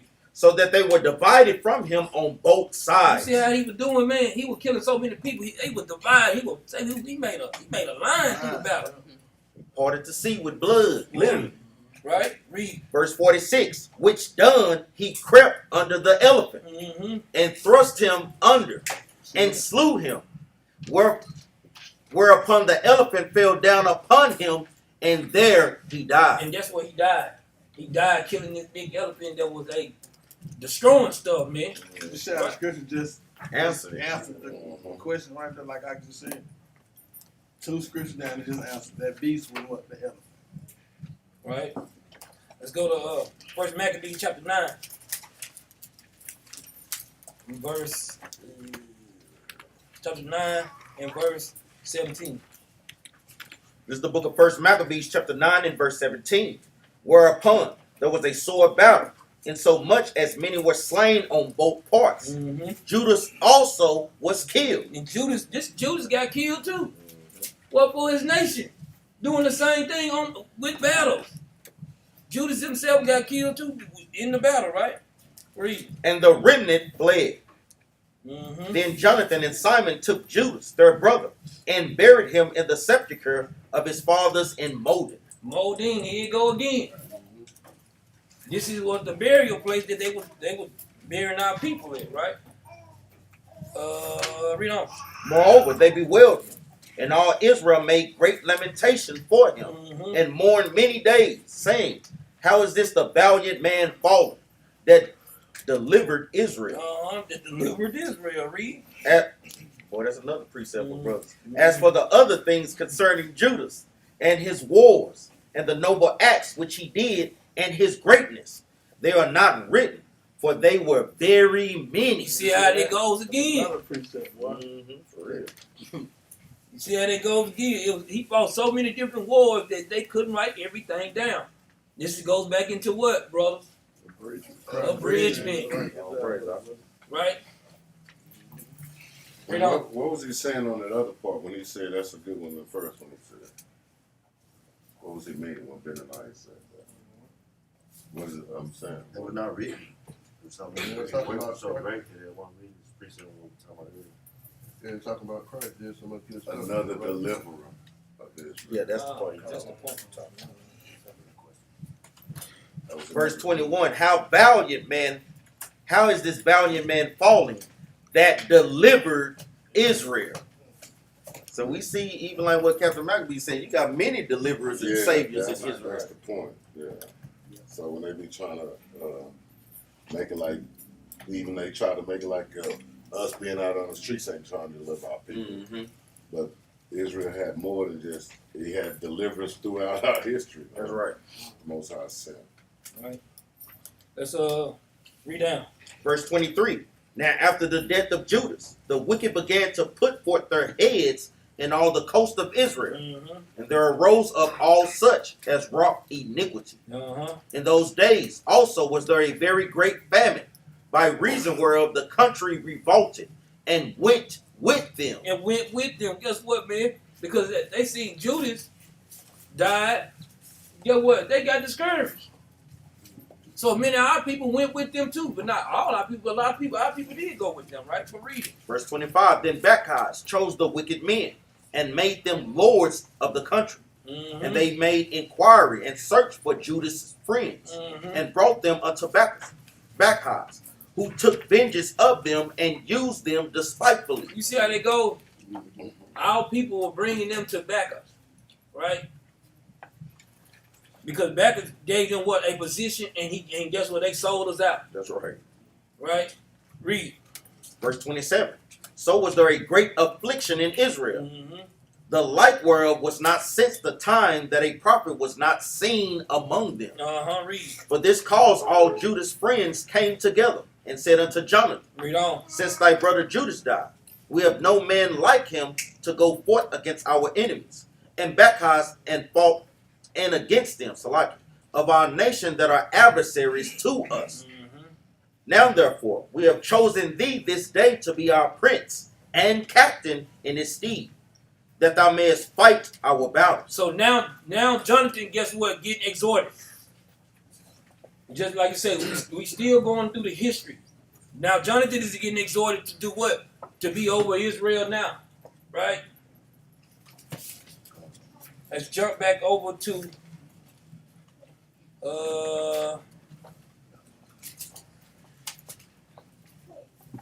First Maccabees chapter 12, verse 15.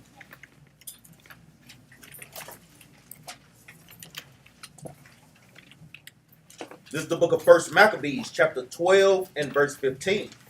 For we have help from heaven that secured us, so as we are delivered from our enemies, and our enemies are brought underfoot. So this is how the mindset that we supposed to be thinking. So when they exhorted Jonathan, this is what happened. Jump down to 35. Verse 35. After this came Jonathan home again, Uh-huh. and calling the elders of the people together, he consulted with them about building strongholds in Judea. So guess what? He was trying to build strongholds in Judea. Read. Verse 36. And making the walls of Jerusalem higher. Trying to what? Build our temple back up, man, and build the walls around the city. Right? Boy, that's sad. This What? is what he's going into, That's huh? a cold precept too, boy. Brothers in the spirit, hey, you want to constantly be doing what? Building your temple higher. Reinforcing. That's right. Be fun. So cool. That's so good. Praise God. Verse 36. And making the walls of Jerusalem higher, and raising a great mount between the tower and the In city, the city, read. for to separate it from the city, Mhm. so that it might be alone, that men might neither sell nor abide in it. That's bad. Goes into the same thing, man. Brother, mind should be He clicking. Yeah, right. That's right. right. The precepts for no buying and selling, man. Right. And that's crazy too, because he had to bring the walls up. That means they were sneaking in when they had the low wall. Mm-hmm. Mhm. They shut the gate, they were sneaking over the gate Right. to sell. Read that. Read verse 38. Verse 38. Simon also set up Adin in Sephilah, and made it strong with gates and bars. So now, not just because Simon always had all everybody that was appointed to be over Israel, he always had their back. Right? He always had their back. What did he do? He always was there to help. And that was Simon's job was. He was always there to help, man. That's right. Right? Read on. Verse 39. Now Tryphon went about to get the kingdom of Asia, Mhm. and to kill Antiochus, That's not the king. That's not the Antiochus back then. That's like his son. Yeah, because it's like on the, at the head, it goes from Antiochus Five, second, third, and Fourth. Four, fourth. yeah, four, fifth, something like that. Right? It's like one of the grandsons or something. Man. But read it up.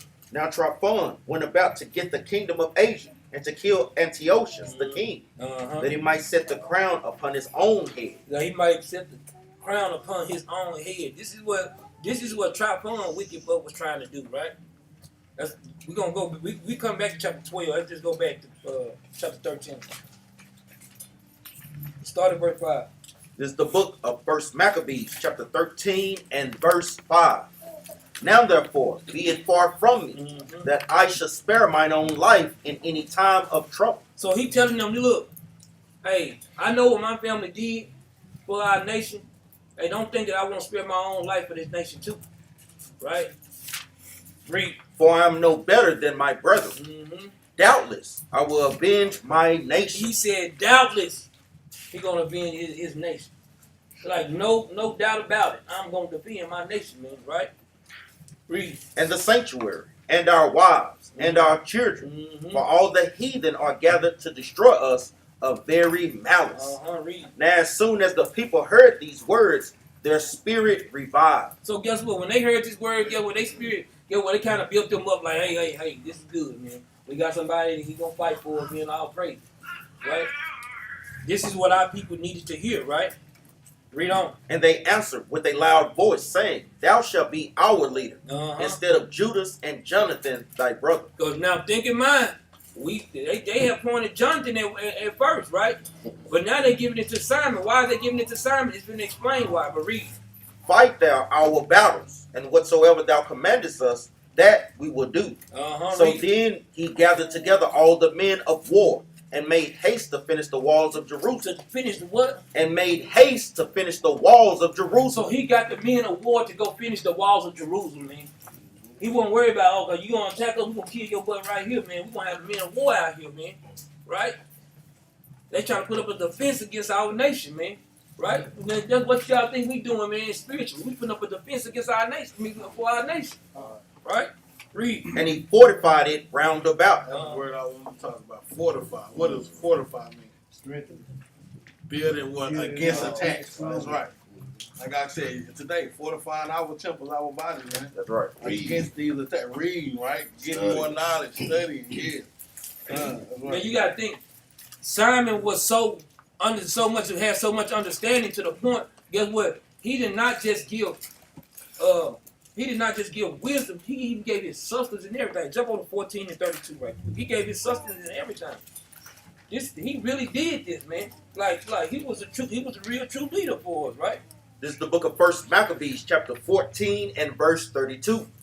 At which time Simon rose up and fought for his nation. And fought for his nation, read. And spent much of his own substance. You see how they did? Simon spent his own substance. Right? Read. And armed the valiant men of his nation. And gave them wages. And he paid them out of his own pocket. Right? This is how Simon rolled, man. He really, really cared for his nation, man. Right? So when we look at like these type of feast days, all praise to the Most High. That's why we celebrate these type of things, man. Brothers really stood up for his nation, man. Right? Let's jump back to 13 right quick, man. Over here, verse 9. This is the book of 1 Maccabees, chapter 13 and verse 9. Fight thou our battles, and whatsoever thou commandest us, that we will do. So then he gathered together all the men of war, and made haste to finish the walls of Jerusalem. And he fortified it round about. Read. Also he sent Jonathan, the son of Absalom, and with him a great power to Joppa, who casting out them that were therein remained there in it. Right. So Tryphon removed from Ptolemais with a great power to invade the land of Judea. And Jonathan was with him inward. Why did they have Jonathan Jonathan with them? They captured him, man. Let's go back to chapter 12, man. Start at verse 40. This is the book of 1 Maccabees, chapter 12 and verse 40. Howbeit, he was afraid that Jonathan would not suffer him, and that he would fight against him. Wherefore he sought a way how to take Jonathan, that he might kill him. So he removed and came to Bethsan. Then Jonathan went out to meet him with 40,000 men chosen for the battle, right, and came to Bethsan.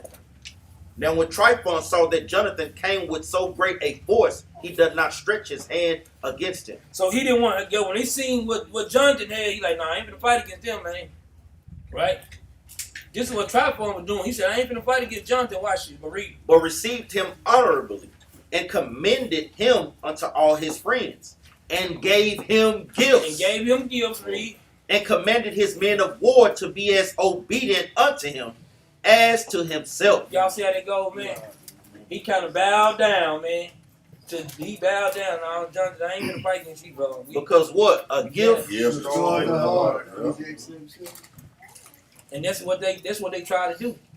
But y'all notice every time we about to get ready to go to war, I'm gonna bring this point out. Because if y'all notice every time we about to go to war, what happens?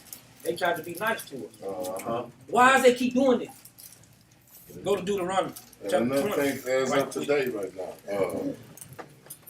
they trying to start getting reparations in California and a couple other states. as just a gift that they trying to destroy our people with. Why? Because the Israelites are out on the corners spreading this truth. So they want all of a sudden gonna give gifts. But then at the end of them gifts, that means the dollar finna go down. If they finna give us money, that dollar finna be no more good. That's a good point. But the point that ain't the point. I'm finna hit it. The point, the reason why they keep doing it, it's a reason why they keep doing it. That was a good point. They trying to do that now to this day, but this is the reason why they keep doing this. Oh, look, I'm gonna make another point Right. that I may not. Another point, even where we see, if they give you that money, nigga, you better not bring up slavery no more. Mm-hmm. Exactly. Nigga, better not bring it back up, nigga. Don't bring up these laws, nigga. I hear what y'all saying. That's not the No, nigga, that's what I said. That's That's what I said. I'm giving a point. I know you finna make a point. That's the point. 'Cause I I know. don't want them to lose the point of what I'm going to. I know what y'all trying to do, but I don't want y'all to lose the point. This is the reason why they doing this, right? Deuteronomy chapter 20 and verse 10. Right? This is the reason why. This is the book of Deuteronomy, chapter 20 and verse 10. When thou comest nigh unto a city to fight against it, then proclaim peace unto it. Y'all see how they go? Y'all see how they go? You got to. What we was doing? We was giving them an opportunity to do what? To come in peace. Right. That's the reason why all these battles kept going like this, because we had to give them what? An opportunity to come in peace. Right. We was commanded to do those things, and they knew this. Y'all see how that thing goes? That's why I said I ain't want to take away from y'all point. Y'all can go back and get it, but I'm trying to explain the battles on how the art of war goes. We had to give them an opportunity to come in peace, right? But read Verse 11. And it shall be, if it make thee answer of peace and open unto thee, then it shall be that all the people that is found therein shall be tributaries unto thee, and they shall serve thee. Y'all see how they go? This is going into the art of war. This is why those battles, guess what? We gave them an opportunity to come in peace, and they can serve us, right? But read. And if it will make no peace with thee, but will make war against thee, then thou shalt besiege it. Now this is how we can go into them. We just can't go full-fledged and going in there just to fight them. We can't do this. We're not set up like this. Our God literally has laws for us to abide by even in war.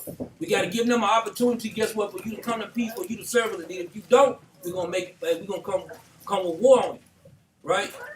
This is how the art of war goes, right? So when all these wars and you see them keep doing this, this is why, right? But read it.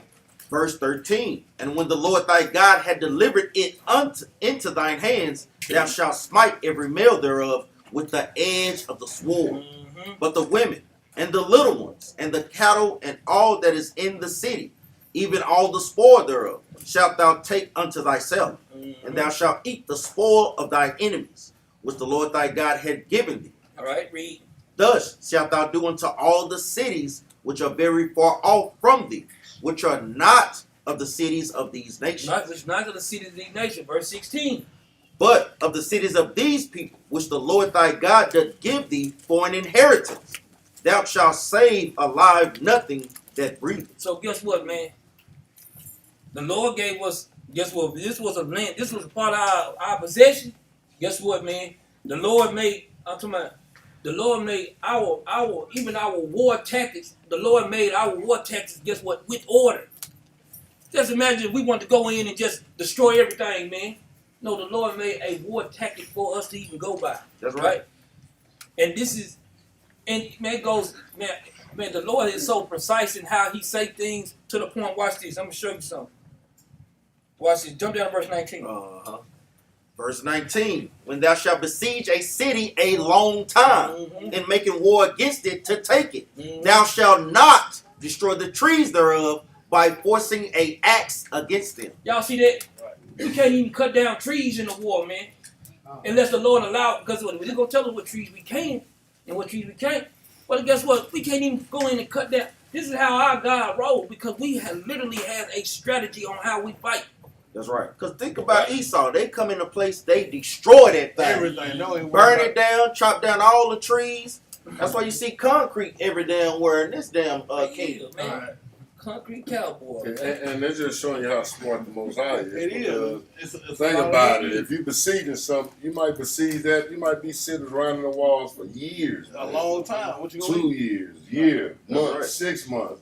So if you're knocking and cutting down all the trees, those trees growing fruit for you to eat. And you just cut all that down, then you ain't got nothing to eat. Then you starving yourself out.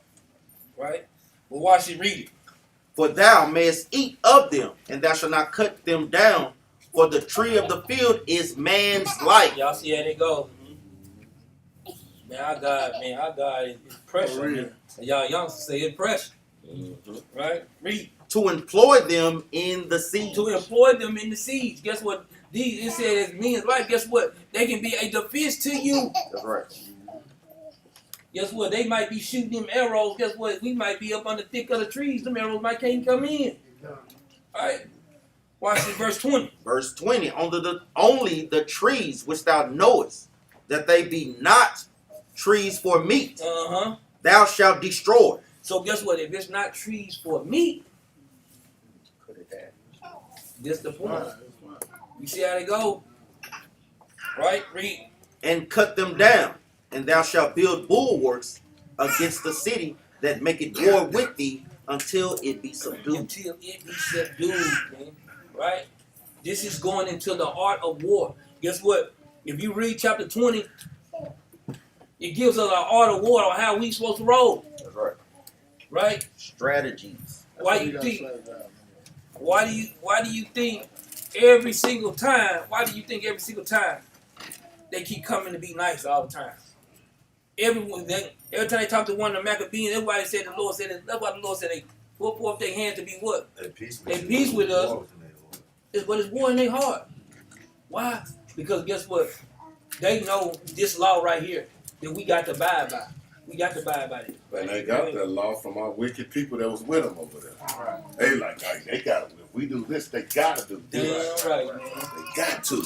So let's do this. And that's when they started, okay, really? And they like, oh, they did do it. Mm-hmm. But they didn't get to the other part. Right? And the movies I have watched, I don't watch a lot of them, but the movies I have watched, you know, before they go in the war, they come and say, what? Give you a chance to find a warning, and you can leave. We can go in peace. Well, not peace. You can be a slave now. I always say that too. When we put these hands on you, you cannot get these hands. They come and talk and stuff. You know, and they're like, man, I be like, I just shoot him on the way down there. But then they always gave each other a chance. Hey, look, hey, you can die down or we gonna do this thing. That's right. Right?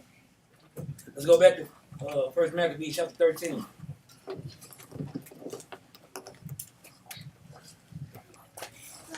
Well, did we finish Who was that? 12? Johnson got captured. Yeah, Johnson got captured. 13, we on verse First night, 13. 13. This is the book of First Maccabees, chapter 13 and verse 13. But Simon pitched his tent at Ada, over against the plain. Now when Tryphon knew that Simon was risen up instead of his brother Jonathan, and meant to join battle with him, he sent messengers unto him, saying, whereas we have Jonathan thy brother in hold, it is for money that he is owing unto the king's treasure, concerning the business that was committed unto him. Read, man. Wherefore now send 100 talents of silver, and 2 of his sons for hostages. So, if I owe you money, why would you need 2 of my sons? No man? doubt, boy. Esau don't know how to do. They don't know how to treat nobody right, do they, man? They don't even know how to treat nobody right. You know what, Maccabees? Hey, man, I'm gonna take your lawnmower, but check this out, man. You give me 2 of your couches and your TVs, and send one of your sons over here, man. You can get the stuff back. Well, you think you gonna really get my stuff back? No Today? doubt. Come on, Esau. So you want 2 lives for 1 life and some money? Come on, man. They got to be crazy, man. The same one rob the bank and shot everybody and say, I need a helicopter. Man, I'm gonna give you a helicopter to escape. Crazy. We can give you a helicopter. Right? Give us 30 minutes. Devise a plan right now. We'll go through the earth dust, right? Yeah, give us 30 minutes. We get that plane there in 30 minutes. And we gassing it up for you right now. Yeah. For real. Read that. that when he is at liberty, he may not revolt from us, and we will let him go. They're going to let him go, right? Read. Hereupon Simon, albeit he perceived that they spake deceitfully unto him, yet sent he the money and the children, lest peradventure he should procure to himself great hatred of the people. So he said he's contemplating now. He said, look, man, if I send this stuff over, if I don't send this over here and they kill Jonathan, then people gonna be mad at me, man, right? But if I don't, then guess what? See, like damn if I do, damn if I don't, right? I know they lying. You see, I know they lying, but Yeah, I got a decision. right.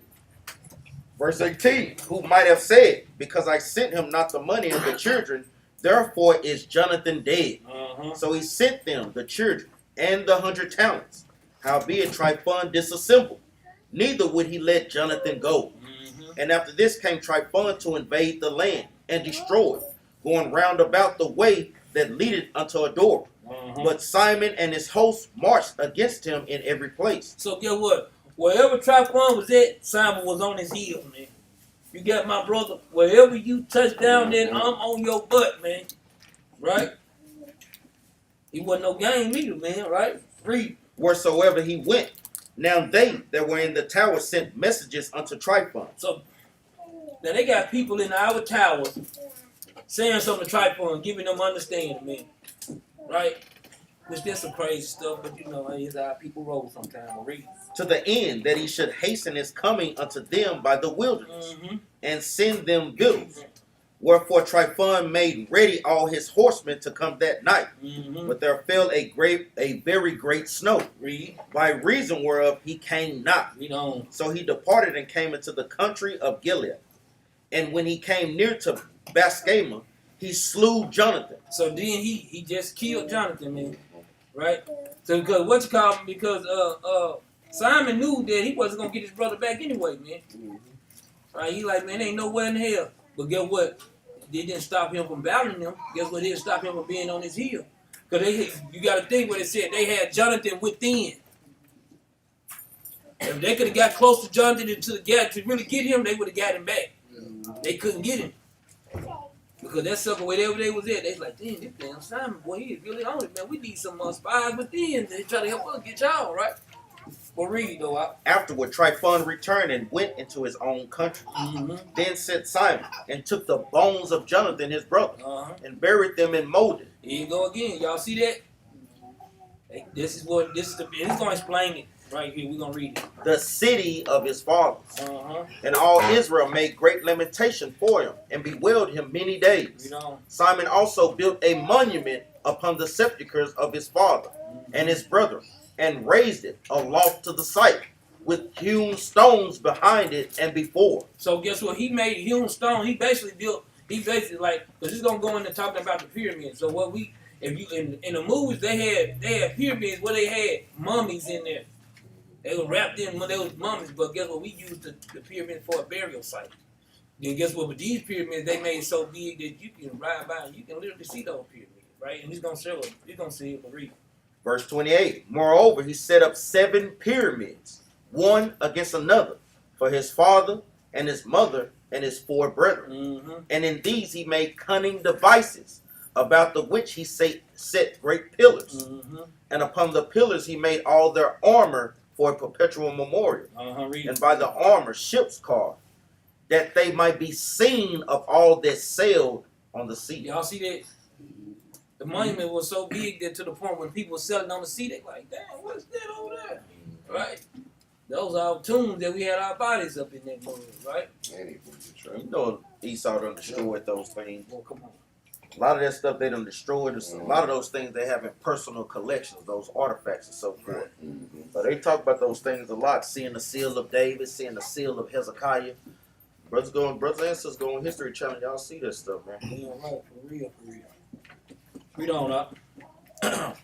Verse 30. This is the sepulchre which he made at Molded, and it standeth yet unto this day. Right. Now Tryphon dealt deceitfully with the young king Antiochus and slew him. So Tryphon killed the young king. He killed the young Antiochus, the one that just got up in forefathers instead. So why did Tryphon do this? He wanted the whole kingdom. He had greed on his mind, man. That's right. He wanted the nations to follow him, right? Because remember, even after Alexander the Great, you know, he had his 4 generals. They parted that thing. It was always infighting with them too. Always infighting them, trying to get the upper hand on one another. Yeah, they was battling over Egypt. 3 of them was fighting for Egypt. Tryphon came from up under Alexander. So so that's what he's getting at. They were always fighting the battle. They wanted it for themselves. Remember, the first 3 came out. They was fighting for lands themselves. And that's what Esau about. I'll kill you Mm-hmm. That's right. for yours. Yeah, they like I said, they'll kill each other to be a leader. You know, like they said, they kill. Of course, they're gonna kill us. They kill each other. Look at Russia and Ukraine. Mm-hmm. Look how the Most High God gonna turn the 10 common markers of NATO against America. So She's already on the way. that's right. And that's what he said. When a house divided on itself, they can't stand, and that's what the Most High is showing you from the beginning. I'm gonna have them fighting each other. So guess what? They won't be able to stand. And that's what he said. Hey, and Satan cast out Satan. What? Verse 32. And he reigned in his stead and crowned himself king of Asia He crowned himself king of Asia, man. and brought a great calamity upon the land. Then Simon built up the strongholds in Judea Mm-hmm. and fenced them round about with high towers Read. and great walls and gates and bars and laid up victuals therein. So he laid. So Simon had everything laid out, man. Even the victories, he laid everything out for the people, right? Guess what? We should have been good right then, but not just he did this. Get what Simon did? Just like what we just read in Deuteronomy chapter 20. This is what Simon did. Read verse 34. Verse 34. Moreover, Simon chose men and sent to King Demetrius to the end he should give the land an immunity, because all that Tryphon did was to spoil. Was to take read. Unto whom King Demetrius answered and wrote after this manner.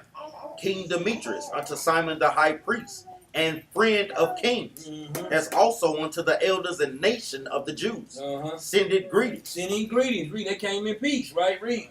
The golden crown and the scarlet robe, which ye have sent unto us, we have received, Mm-hmm. and we are ready to make a steadfast peace with you. Uh-huh. Yea, and to write unto our officers to confirm the immunities which we have granted, Mm-hmm. and whatsoever covenants we have made with you shall stand. Shall stand, right? These covenants should have been standing, right? Read. And the strongholds which ye have built shall be your own. Right? As for any oversight or fault committed unto this day, we forgive it, and the crown tax also, which ye owe us. Mm-hmm. And if there were any other tribute paid in Jerusalem, it shall no more be paid. See how they go, man? So guess what? Israel, we were getting the nations on our side. Because guess what? Tryphon, guess what he did? He came and took Asia over. Didn't nobody even give it to him. He took it. So guess what? The nations didn't like what he did either. Because why? Guess what? They gave in to let Israel take over. Right? But watch what happened though in this matter. Read. Verse 40. And look, who are met among you to be in our court. Mm-hmm. Let them be enrolled, and let there be peace between us. Uh-huh. Thus the yoke of the heathen was taken away from Israel in the 170 year. That's right. So guess we said the yoke of the heathen was taken away from Israel, right? But watch it read. Then the people of Israel began to write in their instruments and contracts. In the first year of Simon the high priest, the governor and leader of the Jews. So Simon they went and took contracts. Like you say, we write everything down, man. Guess what? And once we wrote these things down, guess what? The contract is right here. Y'all supposed to be at peace. We at peace. Everybody in agreement, right? Or read. In those days, Simon camped against Gaza. But guess what? It's still wicked men out here, and it's still wicked nations out here. Now, but for the top nations, guess what? We had them up on the peace, and we had them up on the rap. But for this part right here, we still have wicked nations. So Simon still was at war with some of these nations, right? But read. and besieged it round about. Mm-hmm. He made also an engine of war, He made an engine of war, read. and set it by the city, and battered a certain tower, and took it. So this engine of war, he bring the medieval movies in. What did it say? That's a catapult. It was a battle ram, right? One of those what you call them things with the big boom. Yeah, like you said, a battle ram. Boom, a big battle ram, right? You see on the cartoons, movies, all kind of stuff, right? But watch this. Read. And battered a certain tower, and took it. And took it, read. And they that were in the engine leaped into the city. And they that was inside the battle ram leaped inside the city. Right? Read. Whereupon there was a great uproar in the city, Read. insomuch as the people of the city rent their clothes, and climbed upon the walls with their wives and children, Read. and cried with a loud voice, beseeching Simon to grant them peace. So get what? Everybody want peace, man, when we bring war. Right? But we that's why we said we are a nation, man. Guess what, man? So don't worry about it. When the king get in the when Yahushua get into power, when he come back into power, guess what? They ain't gonna be able to get us deceitfully. You want what? Yahushua, you gonna say what? No, you go over here. You go over there. Esau, you stay right here. Right? Yahushua gonna order that thing right. With us, they can fool us. We don't know if they speaking deceitfully, right? Let me get that right quick. Let's go to the book of Ezekiel, chapter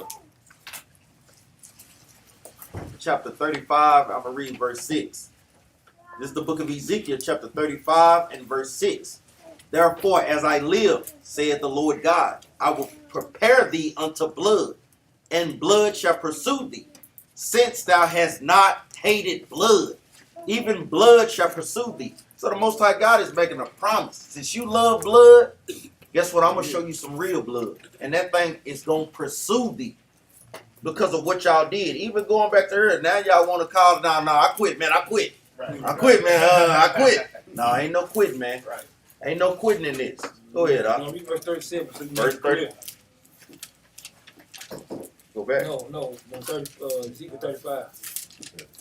In verse 7. Yeah, verse 7. Verse 7. This is the book of Ezekiel, chapter 35 and verse 7. Thus will I make Mount Seir most desolate. That's why we're going to make it clear. That's right. Esau, Mount Seir, y'all love blood that much? The Lord said He's going to make y'all desolate, man. Right? And cut it off from him that passeth out, and him that returneth. That shit go about what? Numbers what? 20, 30, 35. This is the book of First Maccabees. You there's a no, it's a no, right there. 35 to 33. Right there, back and forth.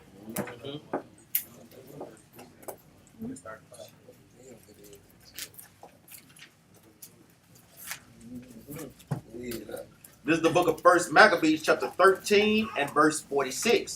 And they said, deal not with us according to our wickedness, but according to thy mercy. He said, so now this is what the heathen want. Don't deal with us according to our wickedness. That's what they want right now. Exactly what they want. That's what they want right now. Don't deal with what we done already deal with y'all. We know we did y'all. What they say at Memphis Hop? Let bygones be bygones. Let bygones be bygones. Boy, you better stop. Yeah, Esau, you really mean that? He said, oh man, just let bygones be bygones. That's how he talk. Yeah. And the scripture says it's a righteous thing for the Most High God to do what? Repay, recompense, vengeance unto those that trouble us, man. These are scriptures they won't read in Christianity because they too busy teaching our people love. God's keeping them docile. That's right. They want them out. That's right. Read on now. Verse 47. So Simon was appeased toward them and fought no more against them, So he let up off their necks, read. but put them out of the city and cleansed the houses wherein the idols were. And so entered into it with songs and thanksgiving. So guess what? He entered his song with thanksgiving, but read. Yea, he put all uncleanness out of it, and placed such men there as would keep the law, Uh-huh. and made it stronger than it was before, and built therein a dwelling place for himself. You see how that goes, man? He probably looked at that, y'all, okay then, y'all want to go? Okay, get on out of here. Man, let's build this up. Hey, man, I kind of like this myself. Right, I'm going right. to get right quick, man. You know, this look kind of good, man. Right? He put people in there that would keep the law and made it stronger. What precept y'all think? He said he gonna put people in there to keep the law and to make it stronger. What is the strength of sin? Oh, First Corinthians 15 and 52. Yeah, let's see if y'all think what I'm saying. Let's say the strength of sin Is is the law. So right. they put people in there, they kept the law and it made it stronger, right? That's it. Right? Read on up. Verse 49. They also of the tower in Jerusalem were kept so straight that they could neither come forth nor go into the country, nor buy nor sell. Nor buy nor sell. Read. Wherefore they were in great distress for want of victuals, and a great number of them perished through famine. So guess what? After he put them out the city, guess what? He cut them off. You know, you can't come over here and buy. You can't come over here and buy. You can't go over there and buy. You can't do nothing. So he starved them out, man. Right? Well, read. Verse 50. Then cried they to Simon, beseeching him to be at one with them, Mm-hmm. which thing he granted them. And when he had put them out from thence, he cleansed the tower from the pollution. So guess what? Now he took over the tower. So he ain't got nobody to go tell Tripod nothing. Right? Well, read. And he entered into it the 23rd day of the second month. So this is what we in. The 23rd day of the second month. Well, we didn't know what. 25th. So this is going into the day of Simon is on the 23rd day of the second month. Right? Read. In the 171st year, with thanksgiving and branches of palm trees, and with harps and cymbals, and with boughs, and hymns and songs, Read. because there was destroyed a great enemy out of Israel. Read on. Verse 52, he ordained also that the day should be kept every year with gladness. So he guess what? Man, this is why we keeping it, man. That's right. We keeping this every year with gladness, man. Read. Moreover, the hill of the temple that was by the tower he made stronger than it was. And there he dwelt himself with his company. That's right. Read on. And when Simon saw that John, his son, was a valiant man, he made him captain of all the hosts. And he dwelt in Gaza. So just like how his father did, and he left the charge, he left the charge to his sons too, man. I don't see how Israelites don't see this, man. If it ain't in Leviticus 23, I ain't keeping it. Man, that's crazy, man. You don't see the scripture saying every Yeah, they year. was added on. I like them just stop right there. You know, it kept going. And even with that precept we read, Sabbaths and festival Festival days. Who is this John? Who was Simon's son, John? Who was that John? Do any brother know? I went over it before, that's why I'm asking. Brothers got to remember that history. I can't say his name. HIC. John Hyrcanus. So this is where we go into John Hyrcanus taking over and making them, guess what, keep our laws, statutes, and commandments. Going into Herod the Great, going into Agrippa. That's how they learned about our history, because we forced them to keep our commandments. Then later on, they got what? The upper hand on our people. That's how you see where Herod the Great was ruling over Israel. That's some history that y'all got to plug in. That's what the book of Josephus kind of go into to kind of bridge that history. But that is some good history, seeing on how Edomites basically was in charge or in rulership in Jerusalem. Right? With that, say shalom. Well, sisters, man, say follow God's laws, statutes, and commandments. Once that one came out, man, Deuteronomy 20:10. Go through it.